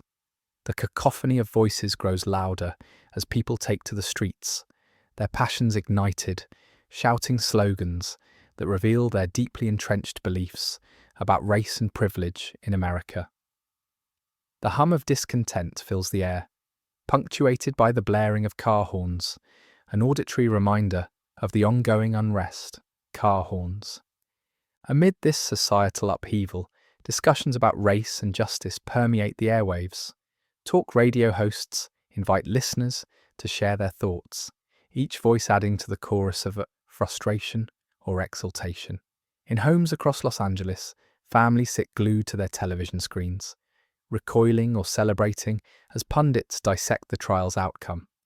The dialogue shifts from courtroom drama to broader societal issues, with conversations emerging about systemic inequalities, racial profiling, and the credibility of law enforcement. As the sun sets, casting a golden hue over the city, the sense of division only deepens, underscoring the complexity of the moment. Distant chatter. Meanwhile, Oj Simpson's life takes a drastic turn.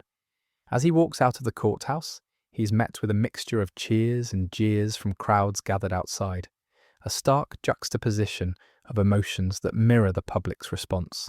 Thousands of fans celebrate his freedom, their voices rising in jubilation and relief, while others express their dismay, shouting accusations and calling for accountability. In the distance, sirens wail, echoing the turbulent atmosphere that surrounds this figure. Once a hero, now a symbol of division in a country grappling with its identity. Sirens. In the days following the verdict, Simpson faces a new set of challenges: civil lawsuits that threaten to strip away his financial security. The families of Nicole and Ron Goldman pursue wrongful death claims, seeking justice through the civil courts, where the burden of proof is lower than in criminal cases. The atmosphere shifts from one of triumph to one of uncertainty as Simpson's legal team prepares for battle once more. The stakes are high and the tension mounts as the spectre of his past looms large over his present. Rustling papers. As Simpson navigates these turbulent waters, the public discourse continues to evolve. Activists and community leaders seize the moment, organizing rallies and discussions aimed at addressing the systemic issues highlighted by the trial. The national spotlight shines on issues of domestic violence and the failure of the judicial system to protect victims like Nicole. The air buzzes with urgency as advocates call for change, their voices echoing through the streets and community centres, demanding that the conversation not end with the verdict, but continue to push for a deeper understanding of the societal issues at play. Rallying cries.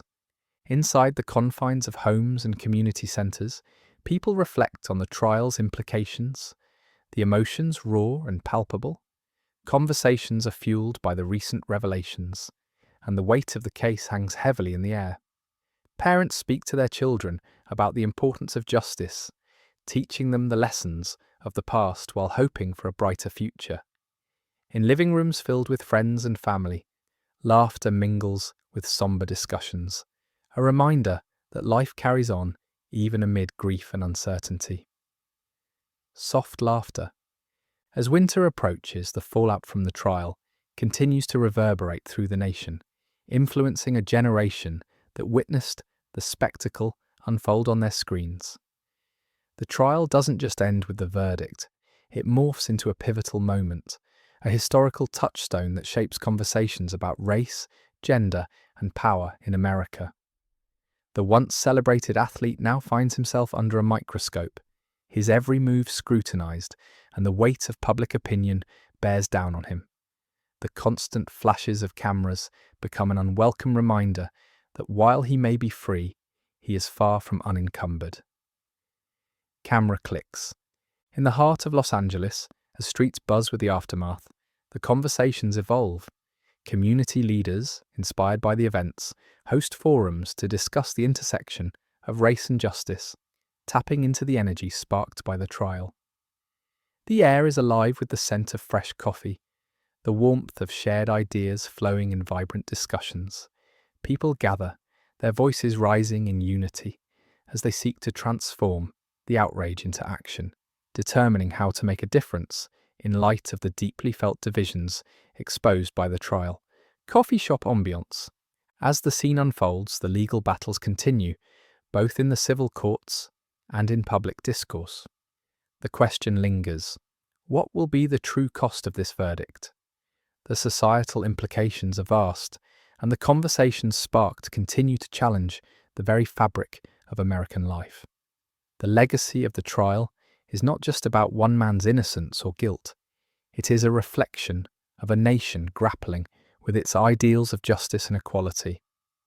As Oj Simpson faces the new realities of his life, the nation watches closely, aware that the unfolding consequences of this trial will shape the discourse for years to come.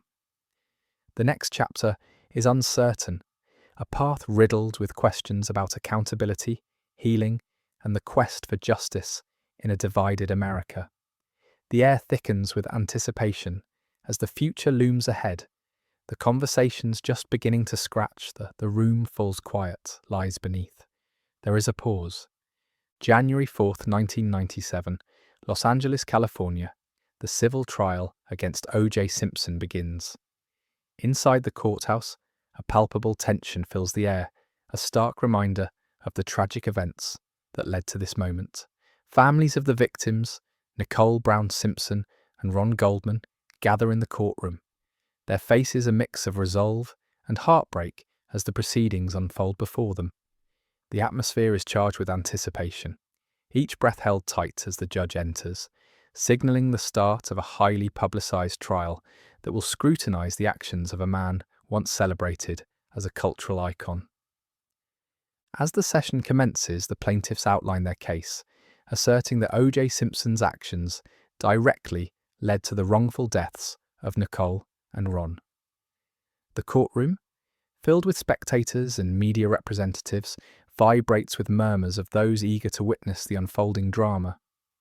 The plaintiff's attorney lays bare the emotional weight of the losses experienced by the families, losses that extend far beyond mere monetary figures, echoing the profound grief and disruption left in the wake of the murders.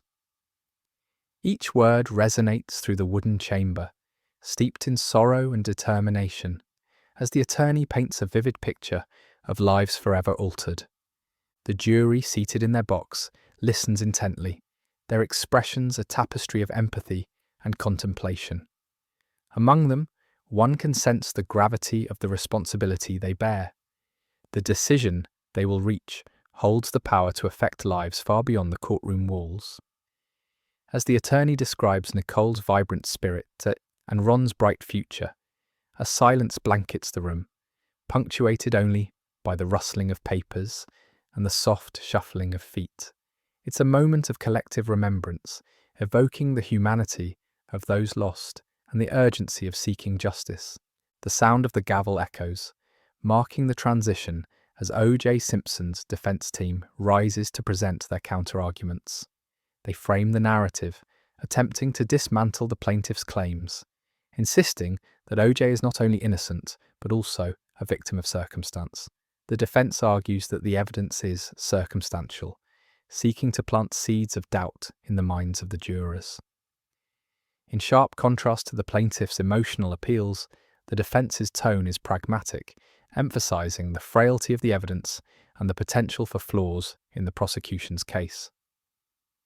The courtroom buzzes with tension, a stark juxtaposition to the earlier somber atmosphere. The jurors, now more alert, lean forward, their attention riveted as the defense presents its case. The attorney gestures emphatically, outlining the perceived inconsistencies and highlighting the lack of definitive proof connecting Simpson directly to the wrongful deaths. Each argument is met with a mix of skepticism and curiosity from the jurors, their expressions reflecting the inner conflict of weighing legal intricacies against the weight of personal loss. As the days progress, testimonies from various witnesses unfold, painting a complex picture of relationships, choices, and consequences. Lawyers for the plaintiffs bring forth emotional testimonies from family members, recounting the vibrant lives of Nicole and Ron. They share memories filled with laughter, love, and ambition, which serve to humanize the victims in a legal arena often stripped of emotion.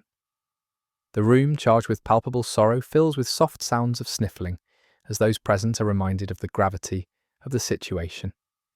Each shared story deepens the jurors' resolve to understand the full impact of the tragedy that unfolded that fateful night.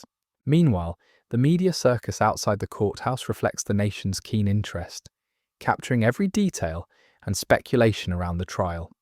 Cameras flash and microphones surge forward as reporters stake their claims to the developing narrative, eager to dissect each moment as it unfolds. The world watches, captivated by the high-profile nature of the case, as the stakes of public opinion intertwine with the pursuit of justice. In a striking moment during the trial, the families of the victims take the stand, their voices trembling yet fierce. They recount not only their grief, but the void left in their lives, the milestones missed, and the futures taken away. The emotional gravity of their testimonies forces jurors to confront the reality of loss, as tears fill many eyes in the courtroom. Each testimony acts as a powerful reminder that behind the headlines are real people, suffering profound losses that cannot be quantified by dollar amounts. As the trial progresses, Oj Simpson himself remains a figure of intrigue, his demeanour shifting between stoic resolve and visible frustration as the evidence mounts against him. He sits at the defendant's table, often glancing at the jury, attempting to gauge their reactions. The sound of murmurs rises and falls as spectators speculate about what he might be thinking, each twist and turn of the trial amplifying the drama that has consumed the nation. Finally, the moment arrives. The jury deliberates. A silence envelops the courtroom, thick with anticipation as lawyers and families await the outcome. Jurors retreat to their chamber, where discussions commence about the weight of evidence, the emotional testimonies, and the implications of their decision. The air is heavy with uncertainty. Everyone present knows that the verdict could resonate far beyond legal boundaries, potentially altering public perception of race, celebrity, and justice in America. After what seems like an eternity, jurors return, their expressions unreadable. The court holds its breath as the foreperson rises to deliver the verdict. The words, "We find the defendant liable for wrongful death," ripple through the room, met with gasps and cries as the weight of the decision settles heavily on the hearts of those gathered. Oj Simpson is ordered to pay $33.5 million to the families of Nicole Brown Simpson and Ron Goldman, a sum that underscores both the gravity of his actions and the enduring pain of the victims' families. The gavel strikes one last time, punctuating a moment that will linger in the collective consciousness. The air thickens with the realization that this trial is a chapter in an ongoing narrative about justice, pain, and healing. As the courtroom begins to empty, a sense of closure mingles with the lingering questions that swirl around the case, each participant left to ponder the implications of the verdict. As this chapter concludes, the story of Oj Simpson and its cultural ramifications continues to unfold, inviting the world to reflect on the complexities of justice and the human experience. Questions remain unanswered. The echoes of this trial resonate, shaping future conversations around race, celebrity, and accountability. 1997, October 1st, Los Angeles, California. The long-term impact of the Oj Simpson case is discussed. The atmosphere is thick with a blend of nostalgia and tension as media crews gather, ready to reflect on a trial that not only captivated the nation, but also shook the very foundations of public trust in the justice system. In the wake of the verdict, critics and supporters alike analyse the implications of a case that has become emblematic of broader societal issues. The sound of camera shutters clicks incessantly, and reporters shuffle papers as echoes of courtroom drama still reverberate through the halls of public discourse. The Oj Simpson trial, which unfolded in the early 90s, has left an indelible mark on American society. It sparked national conversations about race, celebrity, and justice, revealing the fractures that exist within the legal system. This trial was not merely a pursuit of truth, it transformed into a spectacle, a stage where issues of race were front and centre. Many commentators suggest that the trial illuminated disparities in how different communities perceive justice, with African Americans viewing the trial through a lens of systemic bias, while others focused on Simpson's celebrity status, a cultural icon. This juxtaposition fueled a debate that persists to this day, as individuals grapple with their own views on race relations and the law. Sound bites from experts and commentators highlight this dichotomy, recalling the fervour that surrounded the trial's broadcast. Cable news channels dissected every moment of high drama, as millions of viewers tuned in nightly, captivated by the unfolding narrative. The courtroom became a national theatre, with Judge Lance Ito at the helm, his gavel punctuating the tension that ballooned within the room. The air is thick with the memory of that summer, as producers and journalists reflect on how the trial became a cultural touchstone, shaping conversations around race and justice, discussions that many argue remain woefully incomplete. The trial's resolution, a verdict of not guilty, sends ripples through the fabric of American society. In the aftermath, it presents a moment of reckoning for the justice system. Critics argue that the outcome reinforced a narrative of privilege and evasion for the wealthy, while others see it as a necessary reflection of a flawed legal process. The public response is polarized, with disbelief echoing from some corners, while others celebrate what they perceive as a victory against systemic oppression. This division lays bare a contentious relationship between various communities and the institutions meant to protect them. The sounds of debate fill the air as activists and scholars take to the podium, sharing their perspectives and emphasizing the necessity for reform within the system. The case's legacy transcends the courtroom. It has influenced police practices, legislation related to domestic violence, and societal attitudes toward victims. Nicole Brown Simpson's 911 call, played in the courtroom during the trial, serves as a haunting reminder of the realities of intimate partner violence, igniting movements aimed at raising awareness and preventing future tragedies. The emotional resonance of her plea lingers as advocates recount her story in hopes of fostering change. As discussions unfold, the media's role in shaping public perception also comes under scrutiny. The 24-hour news cycle, which captured every twist and turn, has altered the way cases are reported and consumed.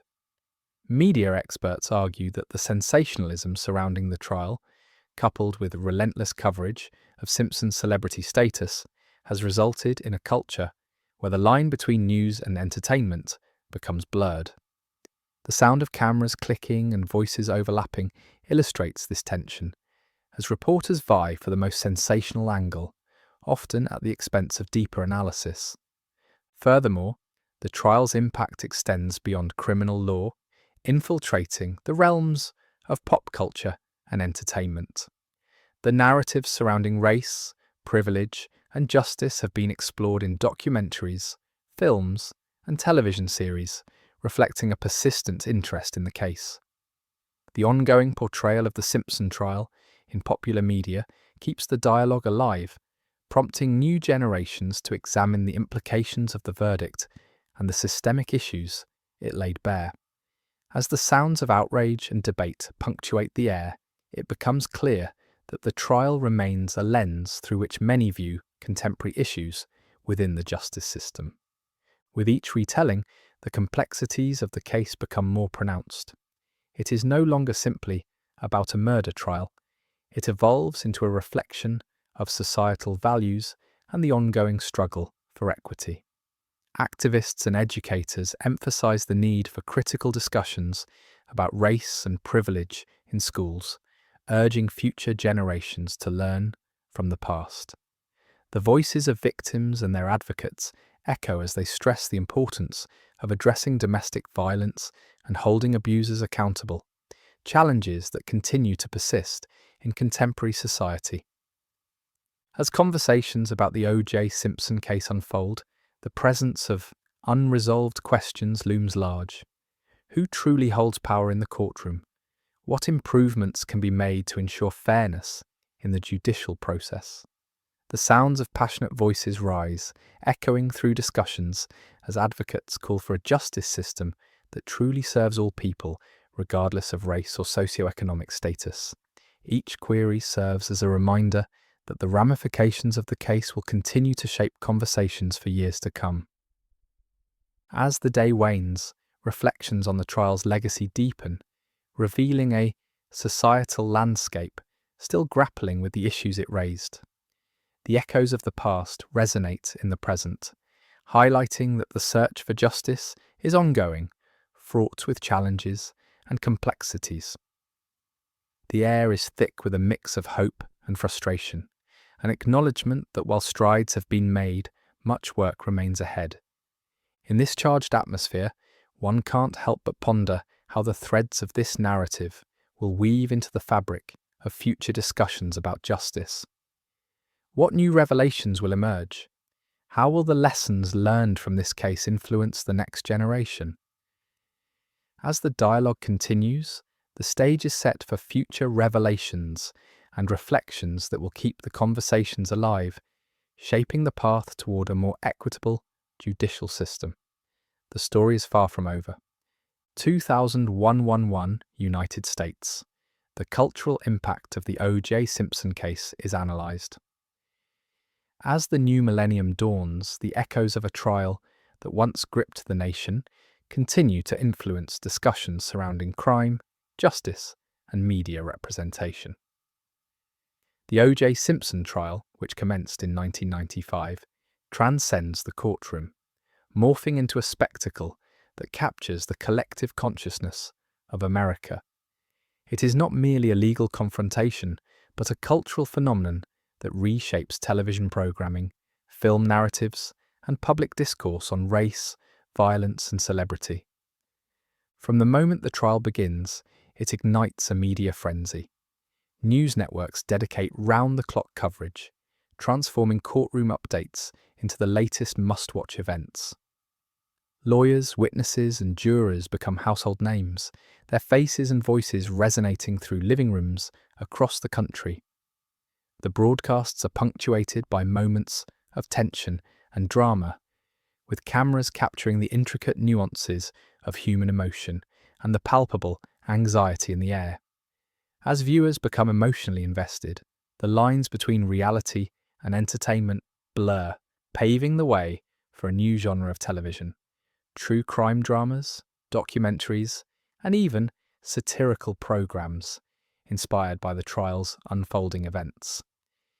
Simpson's trial sparks a wave of television shows that delve into the complexities of crime and justice, ranging from dramatized reenactments to serious explorations of the issues raised during the trial. The seismic impact ripples through Hollywood as writers and producers scramble to capture the zeitgeist, drawing on the trial's themes of race, violence, and the intersection of fame and justice. The public's insatiable appetite for content surrounding the case fuels a surge of films and series, each interpreting the events through their unique lens. The media's portrayal of Nicole Brown Simpson and Ron Goldman's tragic deaths becomes a litmus test for societal attitudes towards domestic violence, igniting debates that resonate far beyond the courtroom. Amidst this spectacle, courts of public opinion emerge, where ordinary citizens weigh in with their perspectives on the trial's proceedings. This new avenue of discourse, fueled by the internet and emerging social media platforms, allows a broader audience to engage with the case. The public's opinions are shaped not only by what they see in the courtroom, but also by how it is filtered through the media lens. The case ignites discussions about race relations in America, particularly regarding the portrayal of African Americans in the justice system. Many see Simpson's celebrity status as both a shield and a vulnerability, raising uncomfortable questions. Is justice accessible to everyone, or does it favour the rich and famous? The trial does not merely recount a murder, it forces America to confront its complex societal issues. As the legal battle unfolds, the courtroom transforms into a stage for broader dialogues about gender, power dynamics, and domestic violence. Nicole Brown Simpson's previously private struggles are thrust into the spotlight, turning her into a symbol of domestic abuse advocacy. Her 911 call, played for the jury, resonates deeply with many, prompting conversations about the pervasive issue of violence against women.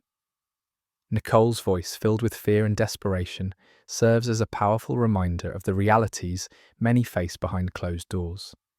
The trial illuminates the often hidden wounds of domestic violence, igniting a movement that demands societal change. Cultural commentators dissect the trial, examining its implications for the legal system, media ethics, and the portrayal of victims.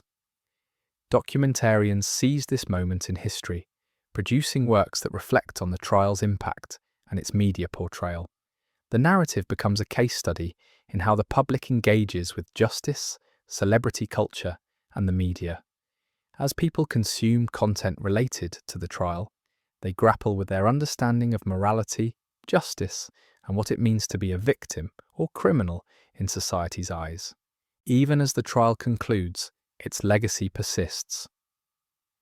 The events surrounding Oj Simpson and the public's voracious appetite for the story give rise to a new wave of true crime storytelling. Television series begin to blend dramatized narratives with real-life events, blurring the lines between fact and fiction. This trend paves the way for future programs that examine unsolved cases, wrongful convictions, and systemic inequities within the justice system.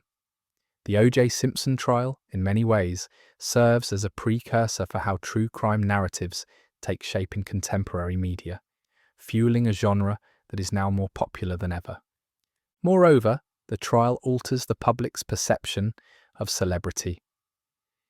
Simpson, once a beloved sports icon, becomes a polarizing figure as the trial unfolds.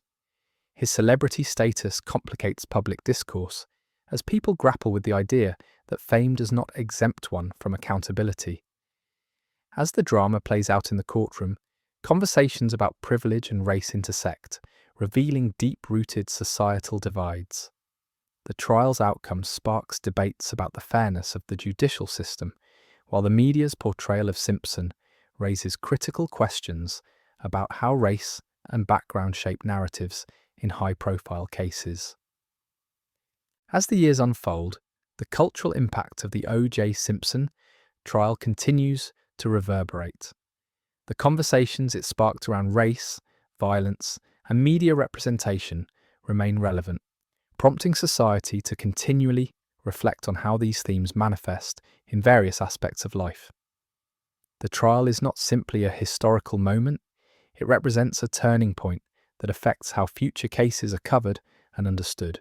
It serves as a reminder that justice, celebrity, and societal values are intricately intertwined, influencing each other in ways that shape the cultural landscape.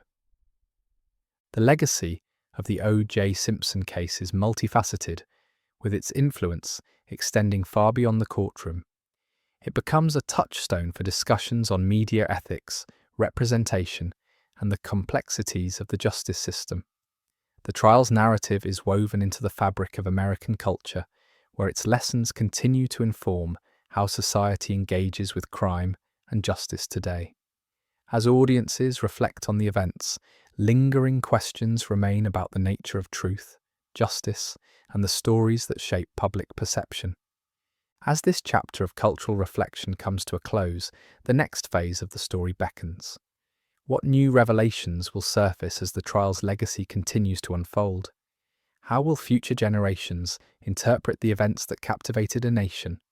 The answers may lie in the narratives yet to be told. 2023, January 1st, United States. Experts reflect on the O.J. Simpson case and its implications for justice. In a brightly lit conference room, a panel of legal scholars and social commentators gathers to analyse the enduring legacy of one of the most sensational trials in American history. The air is thick with the weight of their discussion, as the soft hum of the projector punctuates the atmosphere, illuminating faces eager to delve into the complexities surrounding the trial that captivated a nation.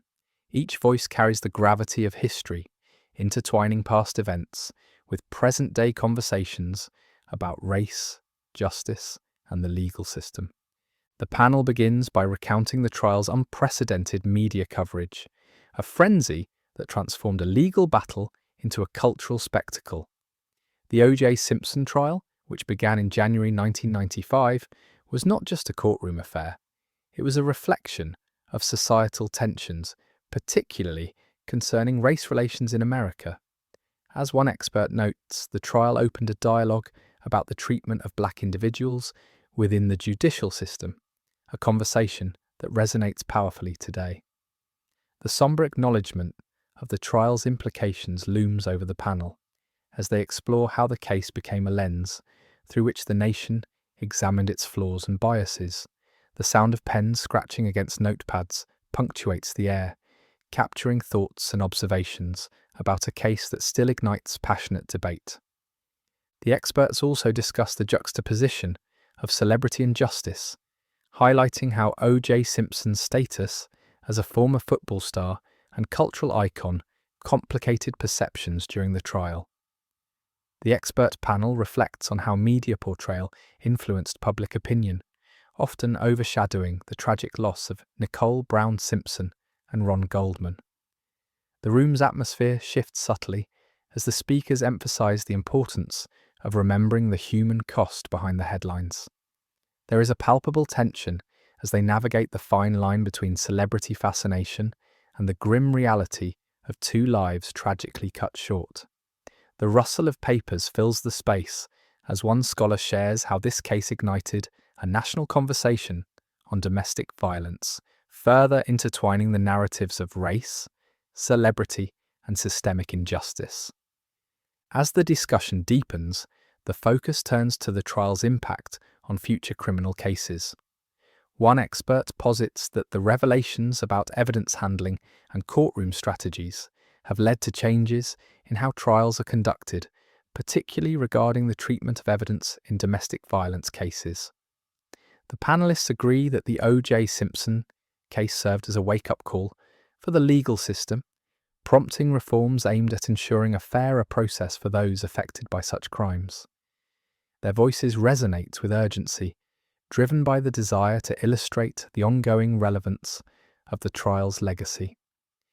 The soft clinking of coffee cups accompanies their dialogue, underscoring the seriousness of their reflections as they contemplate how far society has come, or not, since the trial. The conversation inevitably drifts toward the racial dynamics that played a crucial role in the trial and its aftermath. The panel explores how the case highlighted deep-seated racial divides, while simultaneously challenging the legal system to confront its biases. An expert recalls how the defense team, led by Johnny Cochran, effectively utilized issues of race to garner sympathy for Simpson, framing the case as a broader struggle against systemic injustice. The room, once filled with the soft murmur of discussion, quiets momentarily as the panelists absorb the weight of this insight. The gentle rustling of fabric as speakers shift in their seats reflects the discomfort that accompanies such an honest examination of race in America. Intriguingly, the panelists also reflect on the role of public perception in shaping the trial's outcome. They discuss how societal attitudes towards race and privilege influence the jury's deliberation and the subsequent verdict. The experts emphasize the importance of understanding how media narratives and public sentiment can sway legal proceedings. As they delve into the psychology of the jurors who ultimately decided Simpson's fate, the tension in the room is almost palpable. The faint sound of the clock ticking in the background serves as a reminder of the time that has passed since the trial, Yet the issues it raised remain ever present in contemporary society. In the final moments of their discussion, the experts share insights on the ongoing relevance of the Oj Simpson case in today's legal landscape. They argue that while significant strides have been made in addressing issues of race and domestic violence, much work remains. The conversation highlights the need for continued advocacy and reform, especially in light of recent high-profile cases that echo the themes presented during the Simpson trial. The panelists' voices rise in intensity, filled with passion and conviction, as they collectively call for a more equitable justice system. Outside, the sound of distant sirens weaves through the air, a somber reminder of the realities that still plague communities across America. As the discussion draws to a close, the experts reflect on the significance of public engagement in shaping the future of justice.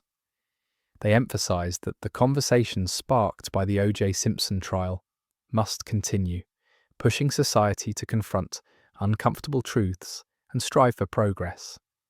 The room feels charged with energy as each expert offers a final thought, underscoring the interconnectedness of race, justice, and media in the ongoing narrative of American life.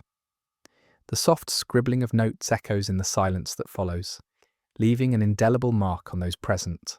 The panel concludes with a shared sense of purpose, understanding that the legacy of the Oj Simpson trial extends far beyond the courtroom. It serves as a catalyst for discussions that continue to shape the fabric of society, urging all to engage critically with the systems that govern their lives. As participants gather their belongings, the faint sound of footsteps echoes against the floor, signalling that while this chapter may be closing, the conversation about justice, race, and accountability is far from over. The next scene awaits, carrying forward the weight of these reflections into the ongoing journey of understanding and reform.